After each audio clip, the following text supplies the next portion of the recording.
is back. We have been away for a little while and we are happy to be here. I'm just waiting to hear my sound come through my laptop because I have a habit of not unmuting myself. We are live. Yay! Okay. Woo. That's sweet. Yay, everyone is here. Right, I am DM Gloss and Gadgets, otherwise known as Leonie, and you are watching Fumbles and Fame. Who are Fumbles and Fame? We are a Discord community. We do fun things, we stream, we hang out. Generally, we're just tabletop enthusiasts. We have about 11, 12 games going on right now, some which are streamed, some which are Discord exclusives, meaning you have to be members of the Discord to hear them. What else? What else do we do, guys? Oh, we play DDO. We playtest some exciting games coming up, and we also do homebrews. Yay! It is important to note that while we love everything Dungeons and Dragons, we are not affiliated with, endorsed, sponsored, or specifically approved by Wizards of the Coast LLC. So Yet. I like it. Ambitious.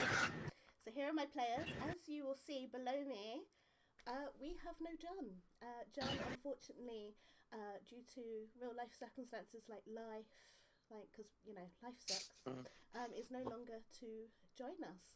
I am interviewing for his replacement, so if you're watching and you want to get involved in the fun, just hit me up on the Discord, and maybe next week it will be you who is there below me. Yeah. So I think we should probably do a recap because it's been a while, hasn't it? That's a good idea. Yeah. I don't know who any of you are. Who are you? Have we just hijacked you to come do the stream? Something like that. Maybe. It's okay. Be gentle, I promise. So, a recap. Last time we played Fumbles and Fame Out of the Abyss, our merry band of misfits was trying to get to the settlement of Sloopladop. Obviously, they traverse many dangers in the Underdark, trying to find their way to this place before they discovered.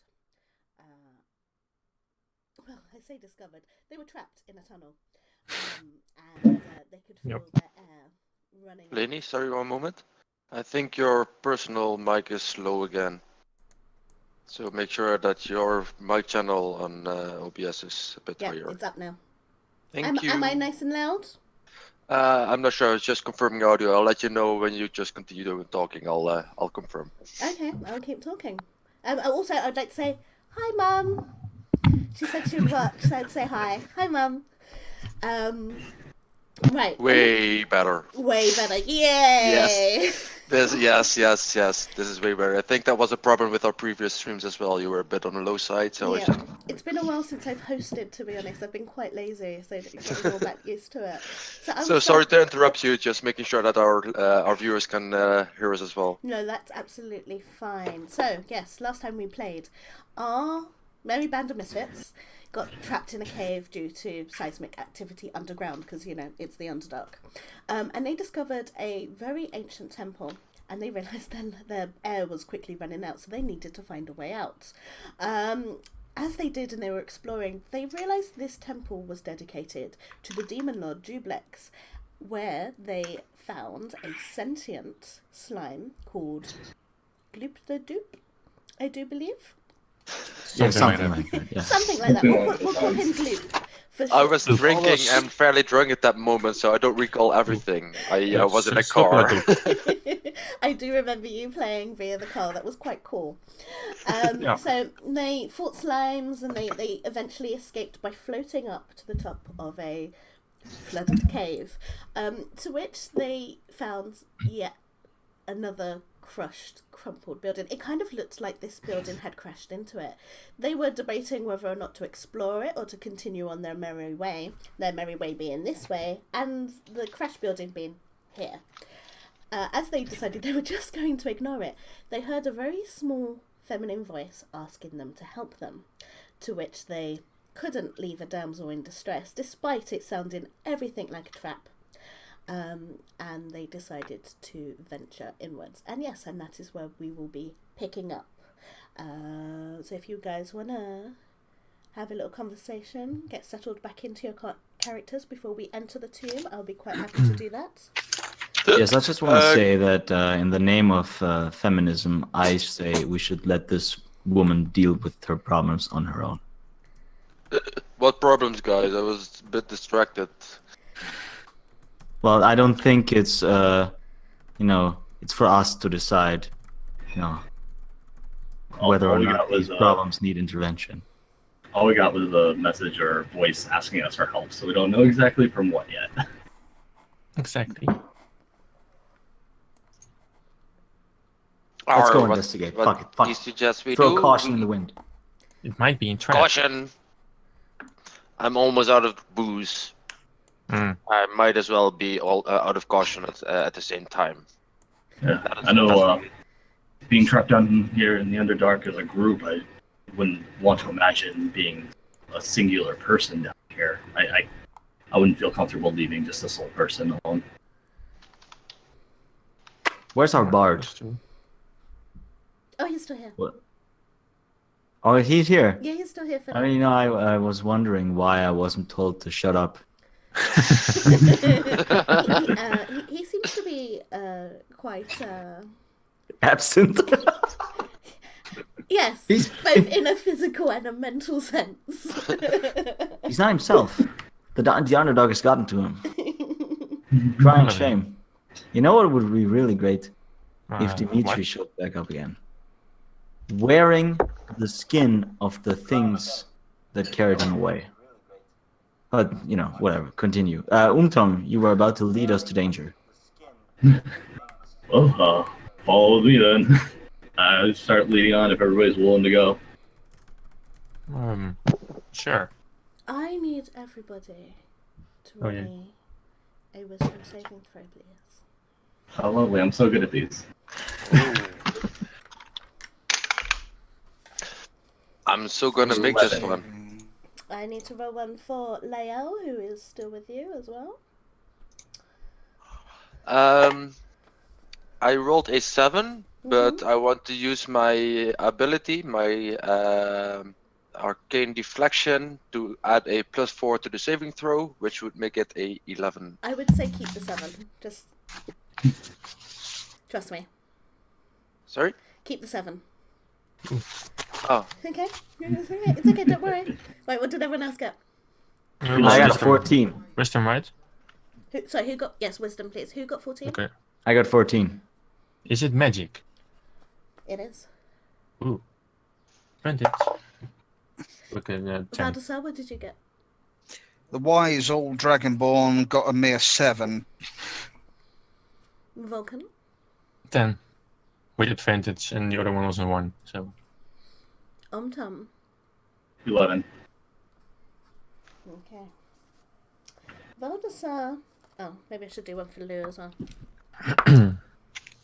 Ah, nice. Okay. So, as you enter into this dungeon, you feel very peculiar. And those of you that are near Lou notice that he starts to disappear. Wait, what? Yeah. And Hello? then, Valdesar, you start to disappear. And Erdon, you also start to disappear. And... Is there any way of identifying what's happening? It's happening fairly quickly and slowly. I'm just listing the order that you disappear in. Thanos got the last Infinity Gem. Ouch! Spoilers for those of the people that have not watched it. Say nothing more than that. Say nothing more than Say that. nothing. Yeah, I, I wasn't actually about haven't, to. That's it. I haven't watched it myself, but I know what happens. Our viewer Same thing. count's dropping as we speak. Careful. Who rolled an 11? That was who rolled an 11? Oh, Josh. That would be me. Tom, you're next. You start to disappear before Nope. obviously Leo and Wrath start to disappear. Your vision is then eclipsed in white, and you are in a realm of white. You are not breathing, but you're not suffocating. You are completely frozen in where you are. And before you can begin to contemplate what is going on, you are back. But Lou is missing. Can I use detect magic? You certainly can. So everybody's back where they were? Except for Lou. Ah, the situation has abated itself. Did everybody else just see that too? Just plain white room, nothing else?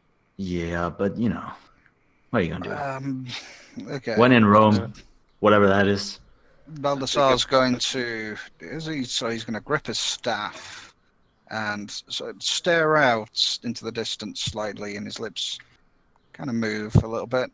So if he's trying to puzzle out what has just happened, but eventually all he says is a murmured, "Peculiar." I will do the same. So what happened to you guys? You We disappeared? just in a white room. We all disappeared in a order, and when we Oh be my back God. here, our friend is no longer with us. I had the exact same We dream. may have to go find him.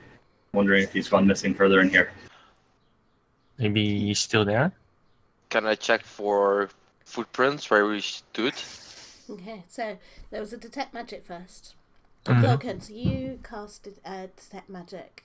And apart from some magical energy coming from within the tomb, you sense nothing else among you. Hmm.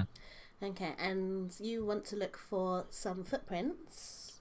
Yeah, I wanna have some confirmation that Liu was actually there. Okay, so you can see Because I've had my experiences with my alcohol, so who says it wasn't an imaginary friend all this time, you know? I have something actually constructive that I want to try. Okay, well, you roll me a perception to find some evidence of Lou. I will use a bonus action to make a wisdom perception check to spot a hidden creature or object, or to make an intelligence investigation check to uncover or decipher clues. So I will make an intelligence investigation check to uncover or decipher clues. Okay, I rolled a 1. okay. Natural 1. You are totally not sure if Lou, you even knew a person called Lou, if he was a figment of your imagination. Okay, so roll me your investigation. I stashed my bottle away for now. Hold on. That would be 21. Okay. Give me a second, I'm just thinking. So, you investigate, you can see footprints of where Lou was standing. But you don't see any traps, there's no trigger plates, there seems to be no wards upon the door. You can pretty carefully deduce that whatever you experience is not associated with this cave, collapsed building that you're about to enter. So I'm certain that someone did this to us on purpose. Right? Hmm. Is that what I... Probably. You But can make that deduction. Right. But there are Someone There are other options. made us disappear and then reappear. And there Most of us. probably wasn't magic involved. When I I mean- hear that, can I recall with the way that we disappeared some sort of magic that I've been told about during my studies that this kind of disappearing effect? I will happily accept a Arcana or History check. Thank you. Ah, yes, magic. Exactly. So, That would be a while he's checking 17 around, Arcana. It's more barbecue. It's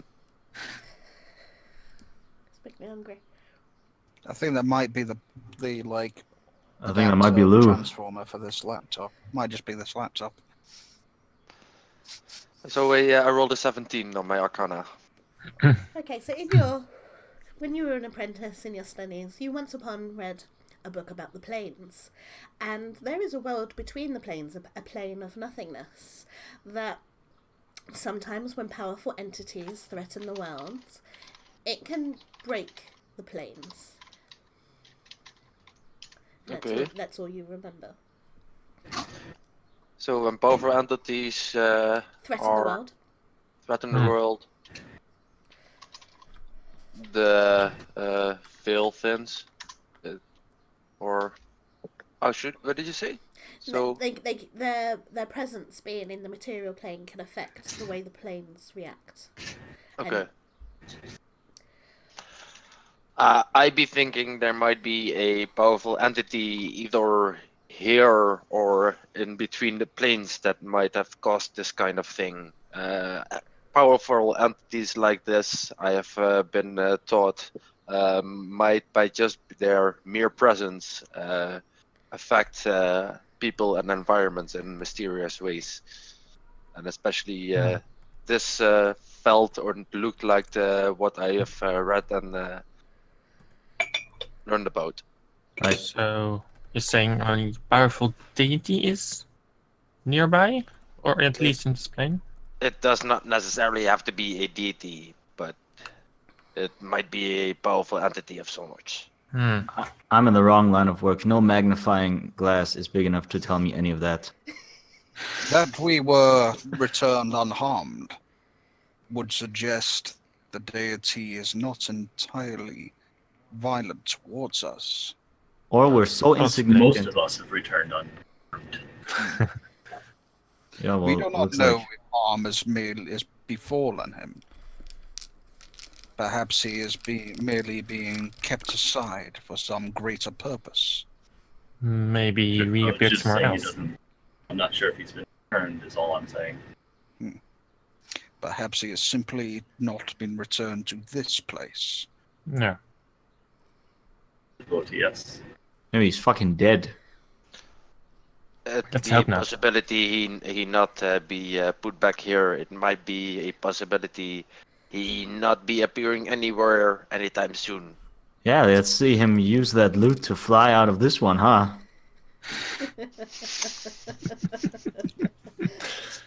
In any case, what is certain is that he is not here now. Mm-hmm. We must consider what to do next, even if it means going on without him. Another question to the DM. Would I know of certain wards or protective spells or protective things against this kind of effect again? Because I don't want to disappear into nothingness.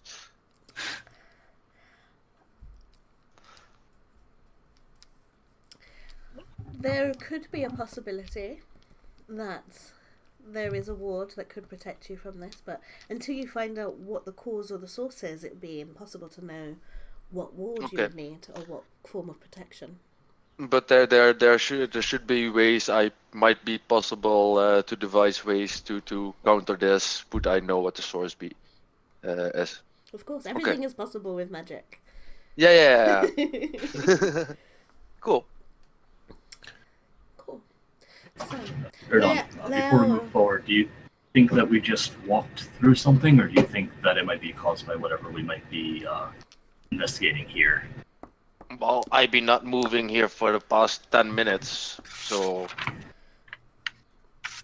I think it's not the act of us walking here that caused this. I think was an effect of an entity or something else. To prove this, your drow guide, who has been staying mostly silent, walks back and forwards over to where you were, to where you are, to test it out, and she still remains. That's pretty badass. So, just a momentary thing, then hopefully it'll be safe. Well, probably nothing to worry about. It's just a fluke. You know, if I understood our perpetually drunken pirates wizard correctly, then there's a being here or there so powerful that it's rupturing reality sometimes. And really, I don't think that that's my jurisdiction. What be your Oh, really? jurisdiction, matey? Up there mostly. You know, Well, this I just kind of do for fun. you've been Because giving now me it's Applejack personal. a nice star, so you must mean something. Oh, absolutely. It was also meant for motivation. I'm pretty sure Applejack told me he was plenty motivated. Yeah, I'm sure he did. I don't know what that is. I don't know what an Applejack is. And I Erdon. pull out this little vial with the dead Of worm. course. It's that little fucking vial. Can we keep going? And there's a nice star stick It's all- put on there, but there's a sticker of a star on the tube. So Lael turns to face the darkness of the crushed building. I will lead the way. You follow up close behind, and she enters into the darkness. I am going to share a map with you. Sorry, guys, on the stream. No maps today. Because I am hosting and I have so many notes up, I don't want you to have any spoilers.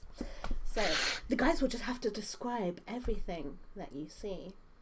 Okay, first thing that I do while we're moving is I cast Mage Armor on myself. Mm-hmm. So that's the first tick on my list. That's quite important. What does Mage Armor look like? I scratch my head and my back, and you see a little bit of wind waving amongst my my clothes, and then there's a small little shimmer that then disappears. Alright, cool. It looks like a small little like secondary edge around it, but it just disappears, and then you don't see it anymore. Yeah, okay, cool. Theater of the mind. Okay. So, as you enter this room, it's quite a small room, but big enough for you to all stand around comfortably within it. A stone diorama stands to the right of the entrance, depicting a sorceress of great power. There is some writing below it, which you may not recognise.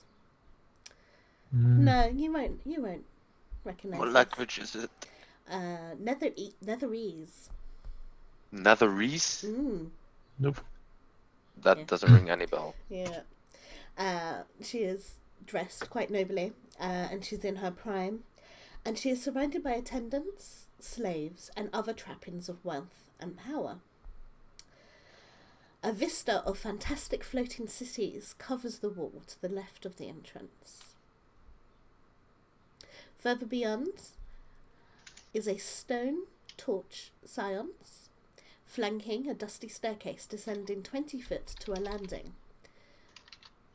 Set into the back wall of the landing is a calendar in stone with this same strange writing.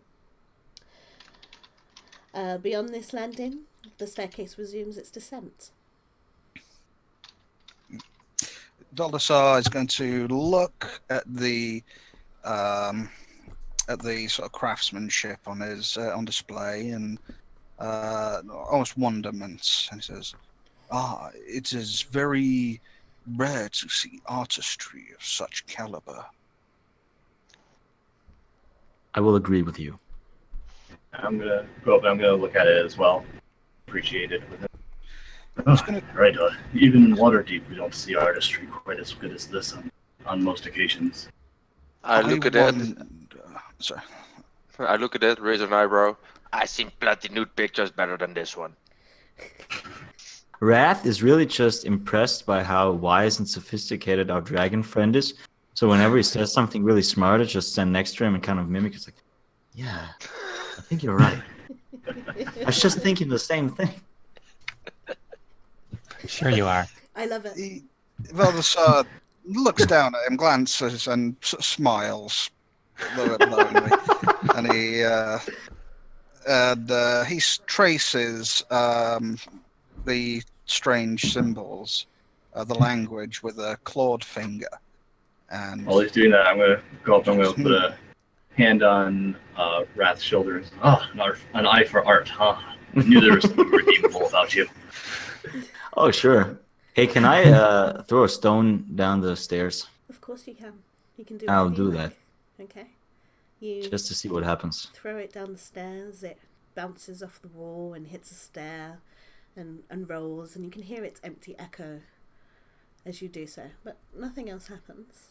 Perfectly safe.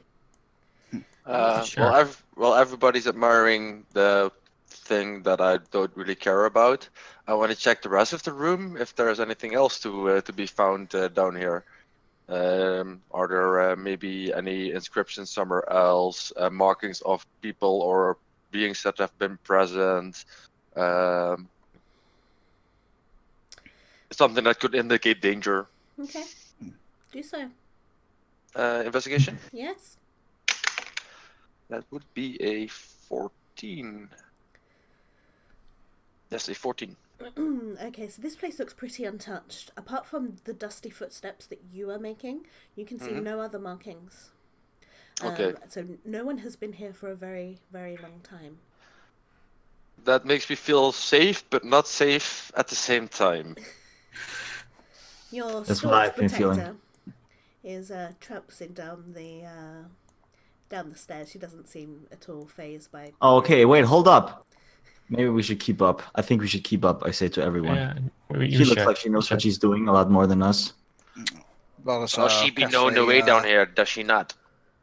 Valdesar casts a I mean, bit of a regretful look back at the walls as he joins the others. I'm going to take up a position in the rear just to guard the back. Okay, so you come down to the second landing, and she descends to another set of stairs and disappears. And then you're in another room, which I just sweet. revealed for you. Ah, so okay, we go down here and then alright, so that's how this works. Alright. Yeah. So, let me just uncover a little bit more. There are two doors. Can you see the doors? Yes. Yes. Okay, cool. Excellent. Yes. So, the stairs lead down to another room, which you can only presume is a shrine, where shreds of dusty tapestries lay across the floor. More pictures on the wall are depicted of but these are kind of like damaged. There are deep gouges making them unrecognizable, and an altar of pale marble stands gouged and cracked against the wall. And this is the square table to the north is the marble table. Could I look at the gouges and try and discern what might have made them? I would need you to roll me an investigation. I was gonna try to do the same thing, so I might be on my way to help you with that. So could I use nature instead, see if it's some sort of beast's marking that I know of? Or... Investigation. Okay. Alright, so I help walk you with up. No, I walk up to the table, and I say, I want to. Not good. 7.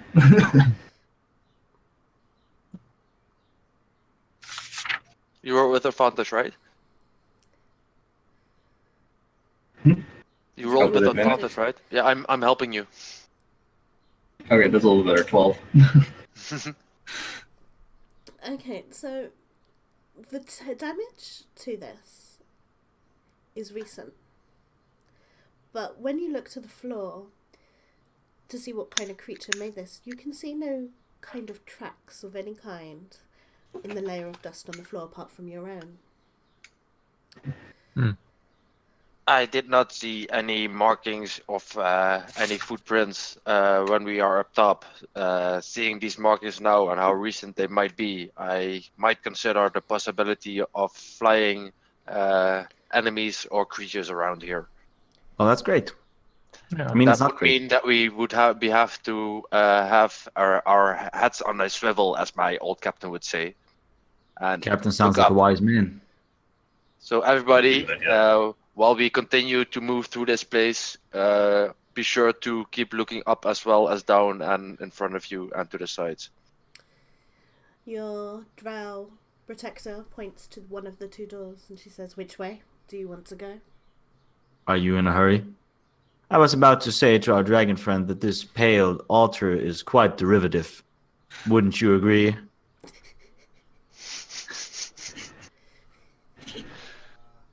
Otherwise, you Muted. know, we can... Muted. Sorry. He also gives you a sly glance, sidelong glance, and just said, "I concur." Yeah, that's what I thought. Anyway, let's move on. So which door do you guys want to send your staunch protector through? Oh gosh, you're gonna die. Please don't die. We were always used to going eastward on the ship, so let's go eastward. Do we know which way is east? Yeah, I do not. Does anybody know?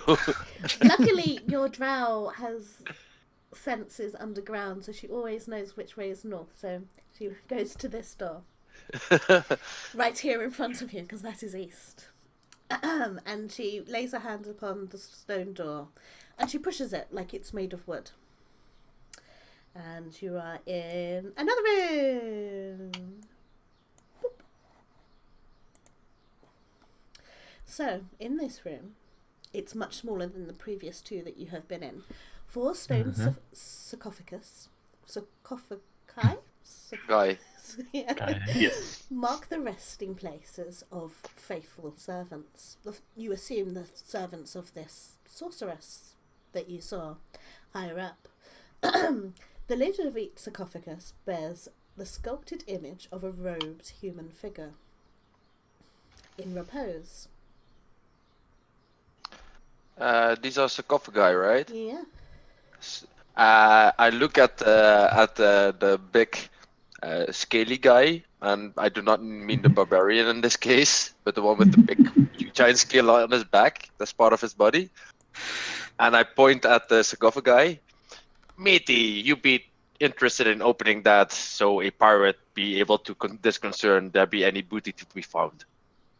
You know, or undead to slaughter. I don't suppose anything out down here could just stand up again. Well, if there's any undead to be found, I'm sure you will be able to smack that with a giant shell you have. Yeah, sure, okay. Well. I'm on board. Open it. It's probably best to check anything, considering what's down here. If these things are staying at rest, then anything in there they're not going to need. I see if I will not. I would not rest. Try to touch anybody's last resting place. However, might they have anything with them in their graves? They don't have any use of it, do they? No, it's true. Plus, No, I agree. I'm sick of the underdog, you know, controlling my emotions, and I don't want to be anxious anymore. So, just go for it. I look to see if there's any place where I can get a handhold and maybe lift the case so we can get a look at what's inside. Are you touching it, or are you just looking at it? I'm just looking at it for now. It's like, Okay. Roll me a perception check, please. 14. As you notice, as you're kind of looking around the sarcophagus, you notice it's built upon hidden stone rollers that can be moved aside with a relative amount of strength. Is it something maybe I could get like crook of my hammer in and pull so I don't have to touch it with my hands? I'm just And gonna pop you- everything in the I'm just- Underdark makes I'm me just- nervous. I'm just going to pop you here, though. You're touching that one. Okay. I will be standing next to him, helping with whatever he's planning, because I want to see if there's any booty. Okay, so you're going to touch the sarcophagus with your hammer. I'm just gonna. With my hammer. Okay. As soon as your hammer touches the sarcophagus to move it, you hear a awful and tortured scream. Before you look upon the effigy of the human above, a spectral appearance appears not once, not twice, but 3 times on each sarcophagus. I need everyone to roll me a Ooh. Initiative, please. Everybody roll initiative.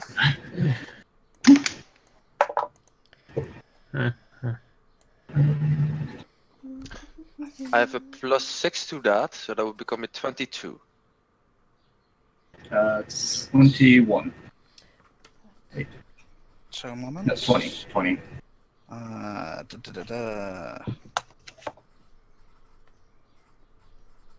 And that'll be an 18 for Valdasar.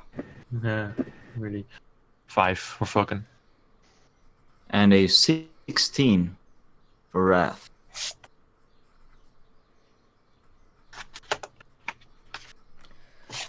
And I just need to roll some initiative myself.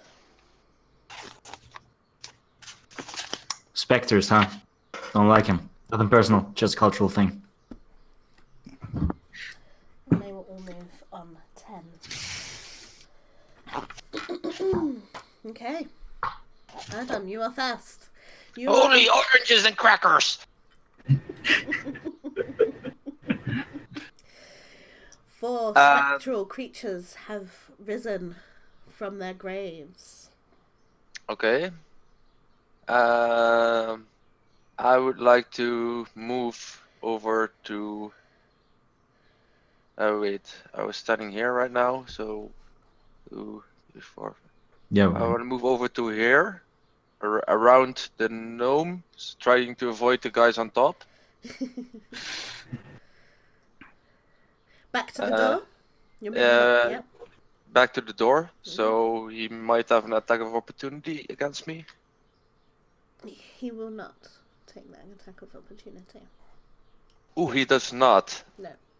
I heard a scream. Then I want to first check out if they look either disturbed or aggressive, because there's still a difference. Okay. Roll a perception check. Natural 1. You cannot tell. You are too drunk. You've got your rose tinted glasses on. And then, well, it's dead, so I'm gonna toll it. So you can roll a wisdom save on the guy that I was just next to. So the white guy all the way in the corner. I wanna. The spell itself says it has a bell, but for me there's a bubble that pops, and you hear that sound, and that's what affects him, if it might affect him. He rolled a 10. What happens? He takes 1d8 necrotic damage. That would be 3 necrotic damage. As you hear the pop and as your spell takes effect, your necrotic damage does nothing. It seems to not react. Good to know. Tom. Is that the end of your turn, by the way? Yeah, that's my turn. Tom, what would you like to do? I'm going to, seeing as Vulcan's right behind me, I'm going to kind of motion for him to back away. And I am going to ready an attack where if one of these things makes a tries to move towards me, I'm going to swing my hammer. Other than that, I'm waiting to see what happens. Okay. Valdasar, what are you gonna do? Valdasar is going to shake his head wearily at the how things have transpired. And he will cast Aid. Level 2 spell. Which will bolster the 3. Let's see, it'll bolster Unsom, Vulcan, and let's see, sorry, all the names are hidden. It's just working on a laptop. Wrath. By 5 hit points. Sweet. Temps. Temporary. Yes. Maximum and current hit points increase by 5 for 8 hours. It didn't say anything about temporary. So yeah, it's for 8 hours you've got extra. That's 5 not HP. temporary indeed. That's just raising your max HP. It's And better. current. Yeah, and current.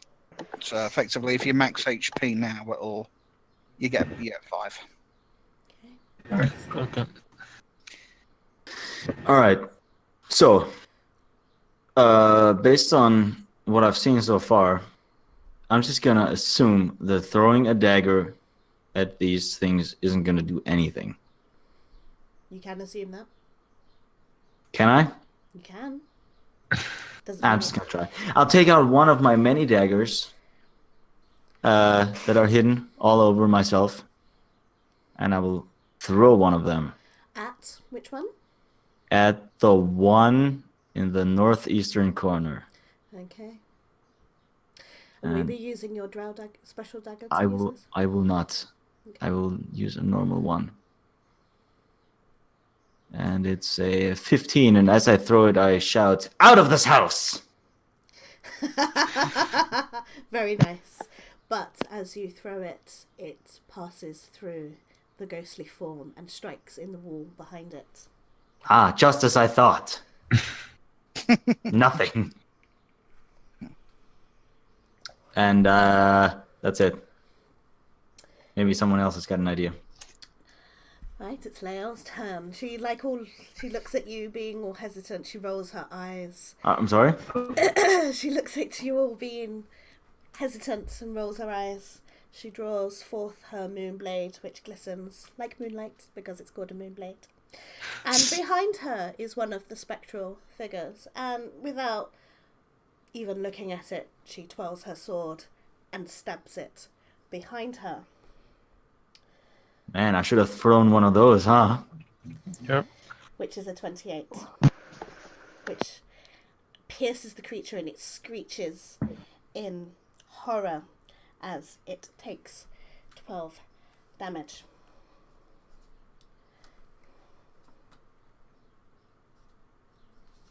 Cool. She then turns for her second attack,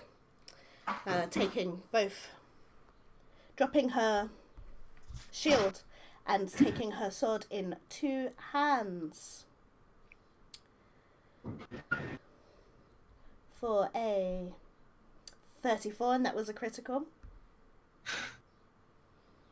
which does 17 points of damage in total, and it disappears. And Nice. She looks at you and she says, "Have you never fought the dead before? Non-magical weapons cannot hurt them." And that was the end of her turn. It is now the turn of the spectres. And that one's gone. So the first one, which is right next to you, Tum, will reach out to drain life from you. Okay, so seeing as I set up my turn reaction, can I see hearing Leal say that non-magical weapons aren't going to work? Can I instead go into a rage You can. as a bonus action? Allow that. Okay. Because that So- infuriates you. God damn it! Yes. Tom starts to get a little angry, and you start to see these little sparks fly around him until all of a sudden they're much larger bolts. Mhm. And he just throws a hand towards one specter in front of him, and one of these bolts flies out and strikes it.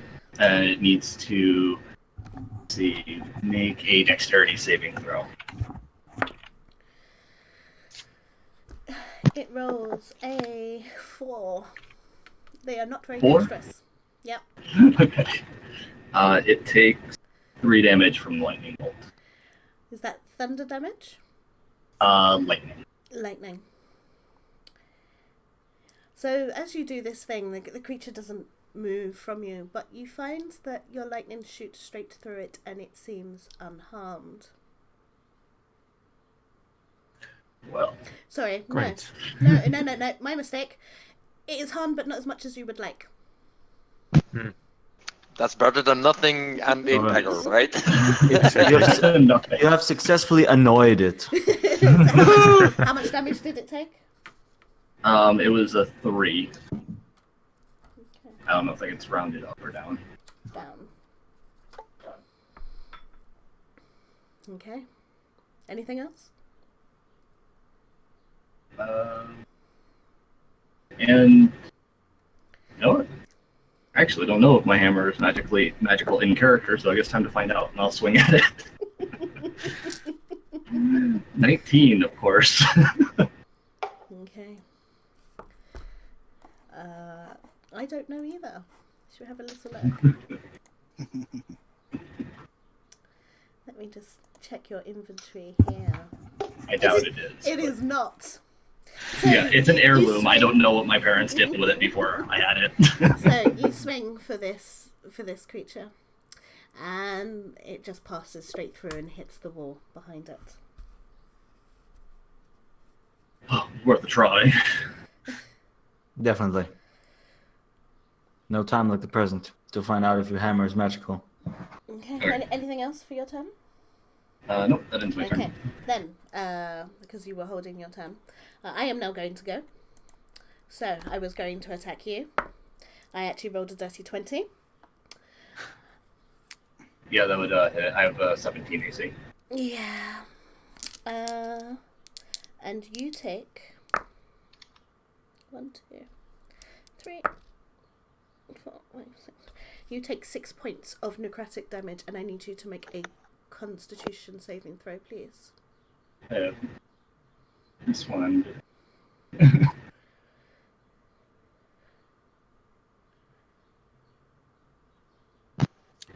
Good thing you got that extra hit point. This one. Yes, that's a 15. Okay. So your skin becomes to almost decay before your hands as it stretches up your arm, but it doesn't go any further, and you feel no other negative effects other than it hurts like a bitch. Right, so that's that one. We're going to move the second one closer to you, and it is going to do the same thing. For a 10. Nope, that misses. So that one goes to scratch for you. You duck beneath it, and it misses. And then finally, the last one is going to move up here to you, Vulcan. Does it provoke an attack of opportunity from Vulcan? No, only when it moves away, not when it moves towards. Oh. For Just wait a a minute. 15, Ooh. Just hits. you take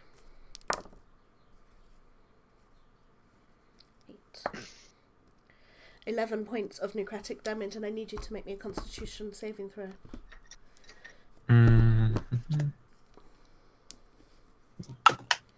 Oh.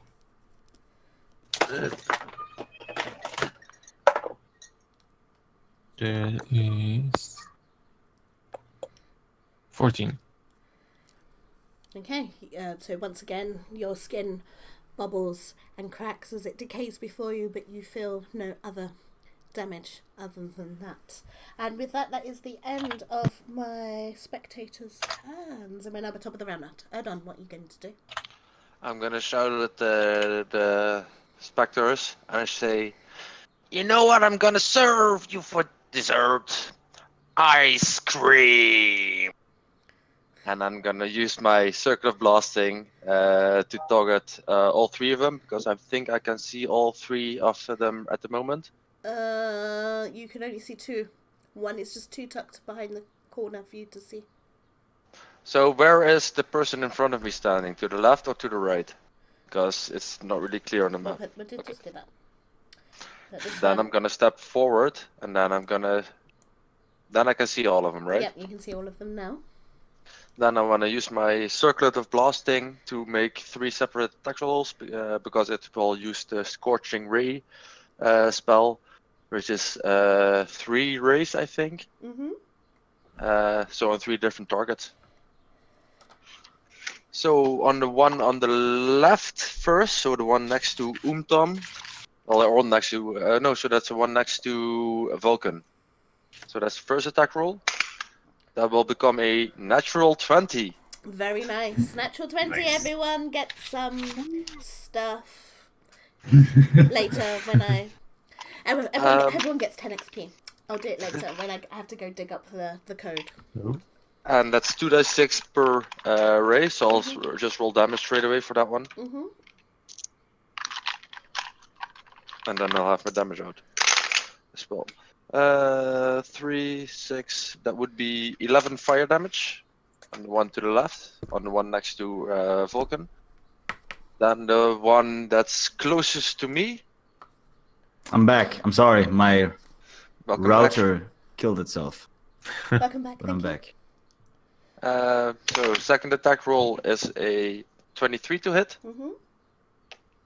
That would be 7 fire damage to the one closest to me, and the third attack roll would be a 12 to hit. Yep. You're still good. Okay. That would be another 5 fire damage to the third target, so I've damaged all of them at the moment, I think. So as you notice, your fire does not damage them as much as you would expect, but they have taken some damage, although there is some singe in the walls behind them. And you did not... CUB mateys, you just need some magical stuff set for this. Excellent. Oh, thanks, man. Valdesar, it is your turn. Okay. Valdesar is going to see the chaos unfold in front of him. And he is going to calmly walk up to... How do I open the map? I had to get back into Fantasy Grounds. Sorry. Images and maps on the right. Just tell me what I'm I'll doing. share it again, so it will just pop up. Ah, thank you. So what are you doing, Valdesar? Okay. Valdesar is going to step forward, clutching very calmly, and he clutches the dragon amulet around his neck, and he raises his head and says loud and clear, "The land of the living has no place for you. Leave immediately." And he will try turn undead. What's your CR rating? Let's see. He's level 4. CR, I think it's half. Let me have a look. I think that's destroy undead. Alright. It's turn undead. It's just a straight up wisdom save. Okay. Let me run.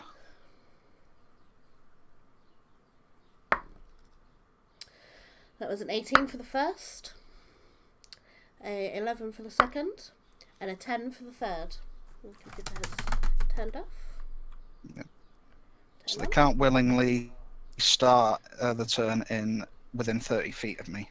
Okay, so they all want to leave.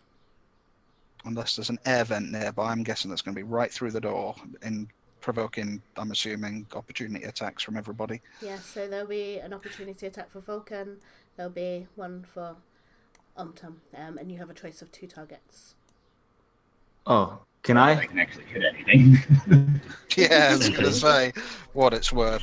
While they're clearing out, actually, Valdesar's just going to look to Lael and sort of smile there and invite her to the doorway. Do they run straight away? This has made things easier for you. One direction. Do they run straight away? Yeah, they run straight away. Can I try to cut him? Or Because one? their turn's coming up anyway, so... Oh, okay, yeah. Then it doesn't matter. But they can't. I think that they have to make another save at the At the end of beginning their of the turn. Yeah. Just run. 1 minute or until it takes any damage. There's no reroll on the save. Okay, excellent, thank you. Oh, excellent. I just have it in front of me now, so might as well. Very useful. Okay, so Valdesar actually, before end turn, he'll just look to the others and say, that should keep them away for now. Right, good job, team. We did it. For now. Well, So none of you are taking how long is opportunity for attacks. now? Oh yeah, attack of No. opportunity. Can I try to cut one of them with my draw dagger? So while none they're- for you, but not But yet. I'm right here. Not yet. It has to move away from Oh. you before you can do it. Oh. But Vulcan can, and Got so can Omtum. I'm not even gonna bother because I know they're just gonna pass right through them. Alright. Falcon's seen enough, so we can do it. Okay. Right. So I guess you guys are just going to relax then. Oh, You just Yeah. going to be Yeah. like, meh, my turn's over, yeah? Alrighty. So, Raph, do you want to do anything? Well, if they're not gonna, I'm just gonna turn towards them like, Okay. They can't take reactions, so you can actually move away without provoking them. like motioning towards my hammer. Like, did you not just see? alright, it's cool. Right, so since you're not doing anything and Valdesar cleared the way for Liel, she tuts and rolls her eyes, picking up her shield as she goes, and she goes after them. She attacks the first. But as she does attack this one, her sword glistens. Oh, another critical hit. I'm glad she's getting the crits and not the ghost. I got one. And let's see, they take 16 and 18. So that one, the first one she attacks, is dead. She will attack a second. And so that's. Oh, she killed it. God damn it.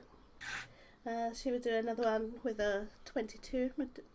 And this time she will divine smite it at the same time. So it takes an 18. And a level 1 divine smite. Where are you? There you are. An additional 14. So that one is also dead. There is only one more. But she is out of turns. And then it goes. And you guys are doing nothing. You guys are doing nothing. You guys are doing nothing. Then it's its turn. Well, It's going to try and run away. To which. Is it? To Do I which- get my actual turn or? Do you want an actional turn, or are you just gonna like watch? Yes, mob I up? actually okay, would. Okay. So please. Alright, do They your just ran actual away, turn. didn't they? I'm going to run up it and pass Wrath, and as I'm passing Wrath, I'm going to go, Wrath, the Drow Dagger, and see if he'll pass it to me. Okay, Did I sure. get it- did I get Absolutely. was before Umtam or? No, it goes Erdon, Umtan, Val, Wrath, Lao, Vulcan. I pass it to you, but I say I don't get any light on it though. That's fine, I'll hand it right back to you. As I'm running up, I'm going to throw another of these raging lightning bolts at the Spectre. So DC 12 Dexterity. It makes a 12 dexterity. Oh no, 14. Okay, so it takes half damage Okay. on 5, so quarter damage. Yeah. All right, and then I'm going to attack this thing with the Drow Dagger. Okay. With a 17. Okay. That This connects. cookie is amazing. Okay, and then so D4 plus 3 plus 2, so D4 plus 5. So 6 damage. Okay. But it is not enough to fell the beast. It is still standing, and it is no longer running. So. You hand it back. Can I use it on my turn then? How does this work? If you want to take it from me, I will gladly give it to you during your turn. Alright, perfect. So. Just gonna hand it around in turns and then stab at the ghost. If you have minor objects, why not? Okay. So first, I'm going to see Val. Valdesar, do you want your turn? No, that's absolutely fine. He'll just step back into the center of the room and sort of looks a little bit disapprovingly, but yeah, it's a subtle expression. And he doesn't say anything. Okay, Wrath, you may have your turn. Alright, cool. Alright, I'll hold the dagger hand out this to him. over. And I'll try to cleanse this room of apparitions by way of attacking it with my dagger. Okay. Well, I gotta.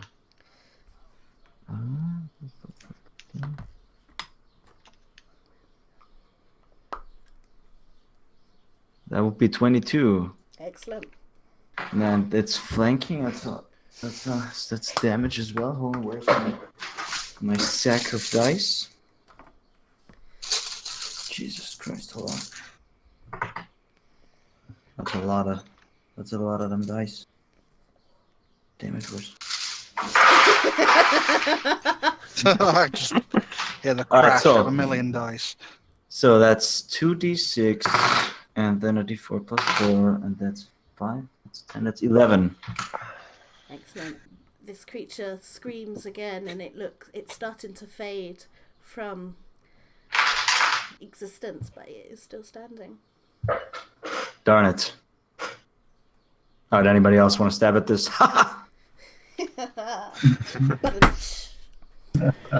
It's Leo's turn, and she is very. Oh, you forgot me. Did I? You were first, but everyone was like, "I'm not doing anything." I didn't. Okay. Would you like to take your turn? I'm now? a spellcaster. Would you like to take your turn? Yeah, I like to use my shocking grasp on it. I Okay. just want to poke my my hook into it, and then there's this lightning that comes through this hook into the creature that I've Okay. just poked, and that will be a melee spell attack roll for me. That's a 4, 5, 6 plus 6. That's a 22 to hit. Excellent, you do.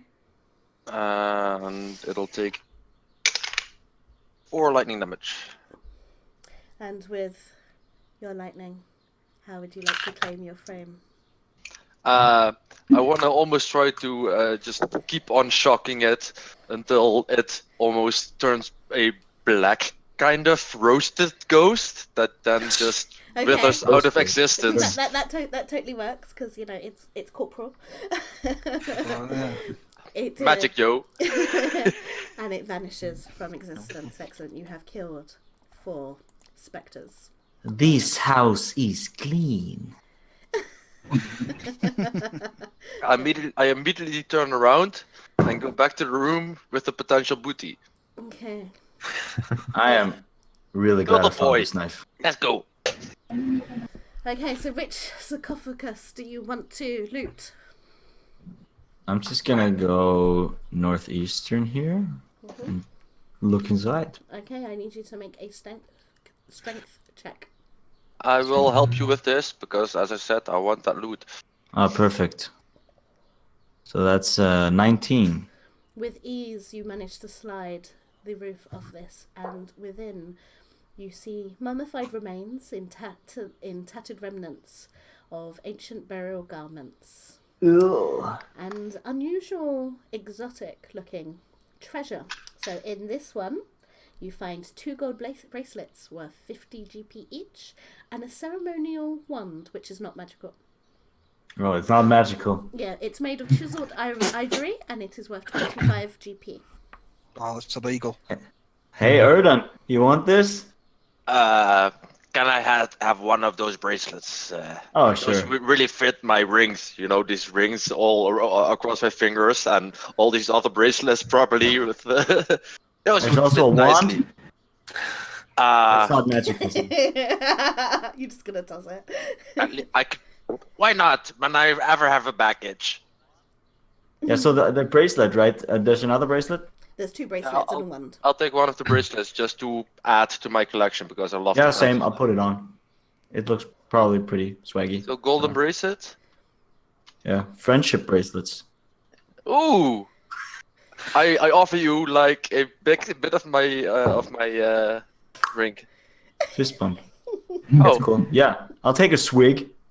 I am far too sober for this dark and dangerous chamber. have a small chug. Okay. Any other sarcophagus you want to check? Who wants to And a wand, non-magical. Volkan, all I of heard them. you saying Yeah. Okay, Umtun was the one that was also hurt, right? you were hurt. Yes, he was also hurt. Then I Nothing will. much though. Nah, still, I walk up to you and cast Cure Wounds on you. Ah. Oh yeah, I forgot you're wasting away. That's you 8 HP. Okay, yeah, I'm back on the top. That's nice. I've got better healing. 2d8, healing 12. Show me which one you want to open, because they all have different treasure. Okay, I'm gonna open this one in the lower right. Oh, I feel like I kind of earned this. So, Roll me a strength Nose check. on top of it again. That's a 21. Yeah, you move this thing like it's a piece of paper. And inside is a gold sensor with platinum filigree, and it's worth 250 GP. I pick it up and I give it to Dragonborn. That's yours. Belisar looks at it blankly. He doesn't move to take it. He has his hands tucked in his sleeves. Almost like his arms are folded. He looks at you sternly and he says, I will not steal from either the living or the dead. Yeah, have some decency, I say while I'm looting the sarcophagus. He says it non-judgmentally, just evenly. Well, if you need not be having it, I'm sure one of us will gladly take it. If not, we can trade it off and earn some gold of it. Do as you will. I am not here to teach you right from wrong. Yeah, we already know right from wrong. We just disregard it. Rodon laughs a bit at that comment. He's he sort of smiles a little bit and nods. I do appreciate your respect. By the way, I treat that himself with all the respect, so I don't just grab it out. I do try to keep the corpses undisturbed. So Plus, I'm we're not that not kind, stealing I'm not things. that kind of pirate. Take their shit as long as you don't move the bones. That's fine. we're not stealing anything. This is all evidence. Yeah, Of course. Raph, yes. do you have inspiration? no, it doesn't say. Okay, now you do. Oh, that's awesome. You made the DM laugh. So who be having this then, or we be collecting most of the stuff that nobody wants and selling this off later? I say we collect it in case we can use it for trade later. Okay, Yes. so body pot for this one then. I'm holding up I my bag of holding. I can Okay. keep it. Oh, That that's has- right. Ooh. That also has your magical mud, may I remind you. Of course. The bag of holding. Just dump Okay, everything just in. goes in there. Yeah, but the fancy stuff I want to wear, you know. But Oh, of this course. kinda- Yes, of course. and then next sarcophagus, I guess. Who's going? What was it again? The thing? I guess I can. A I can golden follow sensor. the next one. A sensor is this thing that you can smoke people with during clergy and stuff. I'm getting high. That's a 19 for the other one. Yeah, once again, you move this like it is nothing. And in this one, It is exciting, you know. so Might in not this be- one, you find an ewer made of beaten gold worth 25 GP and a walking stick worth 75 GP. The walking stick is made of varnish yew with a golden handle shaped like a scorpion. That is stylish. Can I have that? Of course, Okay, you can. only- You can. If none of you want it, of course. You can have it. I at least have one handful, and I pull this hook off my hand. And I'll take the walking stick and I'll scratch my back with the scorpion end. Okay, excellent, Chelsea. That's just what I need. And what are you doing with the ewer? In the bag, I guess. Okay. Yeah, Probably in the as long bag. as it's not jewelry that we can wear, I guess it goes in the bag. So And lastly, the final sarcophagus. Roll me a strength check. Another 21. Excellent. And once again, these things are just I'm getting all incredibly- my high rolls just to open sarcophagi. perfectly wasted. So this one contains an onyx ring worth 50 GP and a silver necklace set with 2 azurites and a carnelian worth 250 GP. Man, our corpses are gonna look fabulous. I Or at least look their guns. I look at the I look at the shinies, and I try to resist myself, and I look at I hand the her on the necklace. I say, you wear more jewelry than the women who come into the Impropriety Emporium. I think this is meant for you. You do not wear enough, and I just instantly put it around your neck. And you're keeping. There you go. Are you keeping? Oh, nice. So what you So do the, with the ring? the turtle now has the necklace on. Yeah, Nice can't medallion argue So chain. with I've that got the logic, can necklace you? going over top of the dragon medallion. Yeah. And what was the other one? What An was? onyx ring. I'll put that on. Okay. Long to go with your other rings. If, by the way, for the players, if you're ever in need of gold and we need something to sell, you can always ask me. But I just want the fancy shit to wear. It's not. Yeah, monetary value is okay, but if we need it, right? Yeah. We can't diminish his radiance. I don't think you got anything to worry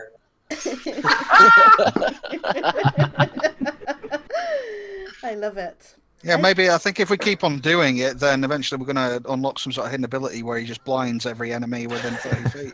I'm starting to feel like a Mr. T. There you go. Did we joke about that before the stream? I'm feeling cool. Yeah. Okay. So as you are gathering, what would you like to do, Vulcan? The sensor and urn. How much was it worth again? 250. And the 75, I think. Oh yeah, the values for my things as well because it didn't Okay, write too I'm just going to read this off and you write Yeah, them cool. down. Thanks. Right, you ready? Yep. Bracelets, 2. Yep. 50 GP each. Wand, 1. 25 GP. Onyx ring, 1. 50 GP. Silver necklace set, 250 GP. Ewer, 25 GP. Walking stick, 75 GP. And the sensor, 250 GP. You wrote that all down? Yep. Wonderful. So, as you are collecting your spoils of your battle, Hard fought, might I add. you hear that telepathic voice again, and it says, "Please, don't leave. I'm here below." Hello? I want to react to it. You have any booty? You know, never dig straight down. Nope. No Never. Are you- response comes. So okay, hold on. I think they're below us, right? I mean, It Probably. sounds that way. We can be searching for additional places. I've seen a door back here. I'm sure most of you have seen the same. Mm-hmm. We could Alright, check it out. Let's continue onward. Just for the future, if I go to touch anything again, somebody please stop me because it seemed like a good idea at the time. Stop you! But I will enforce you. can I ask Lael It would be far more useful for you to learn to stop yourself. Of course you can ask Leo. I would That's like true. to ask Lael whether there's a way to bless or sanctify or magically amplify or whatever have you my remaining daggers, which there are plenty of. Also, hold on, I'm going to go back and pick up the one I threw. Well, he sort of disappears for a moment. Valdisar's just going to quickly say to Lael with a grin, says, "I see your skills are just as potent as ever, my lady." Well, you know, you don't spend eons in the Underdark without having to kill a few undead or not. Or 5 minutes, as they were. And she chuckles. And then she waits for Raph to come back and I'm back. And she says, "I can bless one weapon for an hour, but only one." I don't have that spell. Sorry, guys. Well, then I'm going to hand over one of them, my daggers. Like, if you would, I would ever so much appreciate it. She looks at Tom and she thinks, "I think my skill could be better used if I bless your weapon." All right, okay. I've never been so slightly insulted, but that's cool. Well, you already have the drow dagger. This way, we don't have to keep No, trading it's- it back it's and forth. true. The pirate true. agrees, by the way. She puts her shield on her arm, sheaths her sword, and she offers out her hands to receive your weapon, which sounds somewhat sexual. And I look at the hammer and contemplate for a moment, and then I hand it over to her. Just I know I swing this thing around a little willy-nilly, but be careful with it.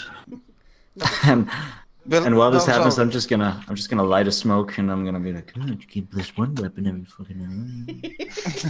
Balthazar looks to him and says, "To be insulted by a drow is a great honor.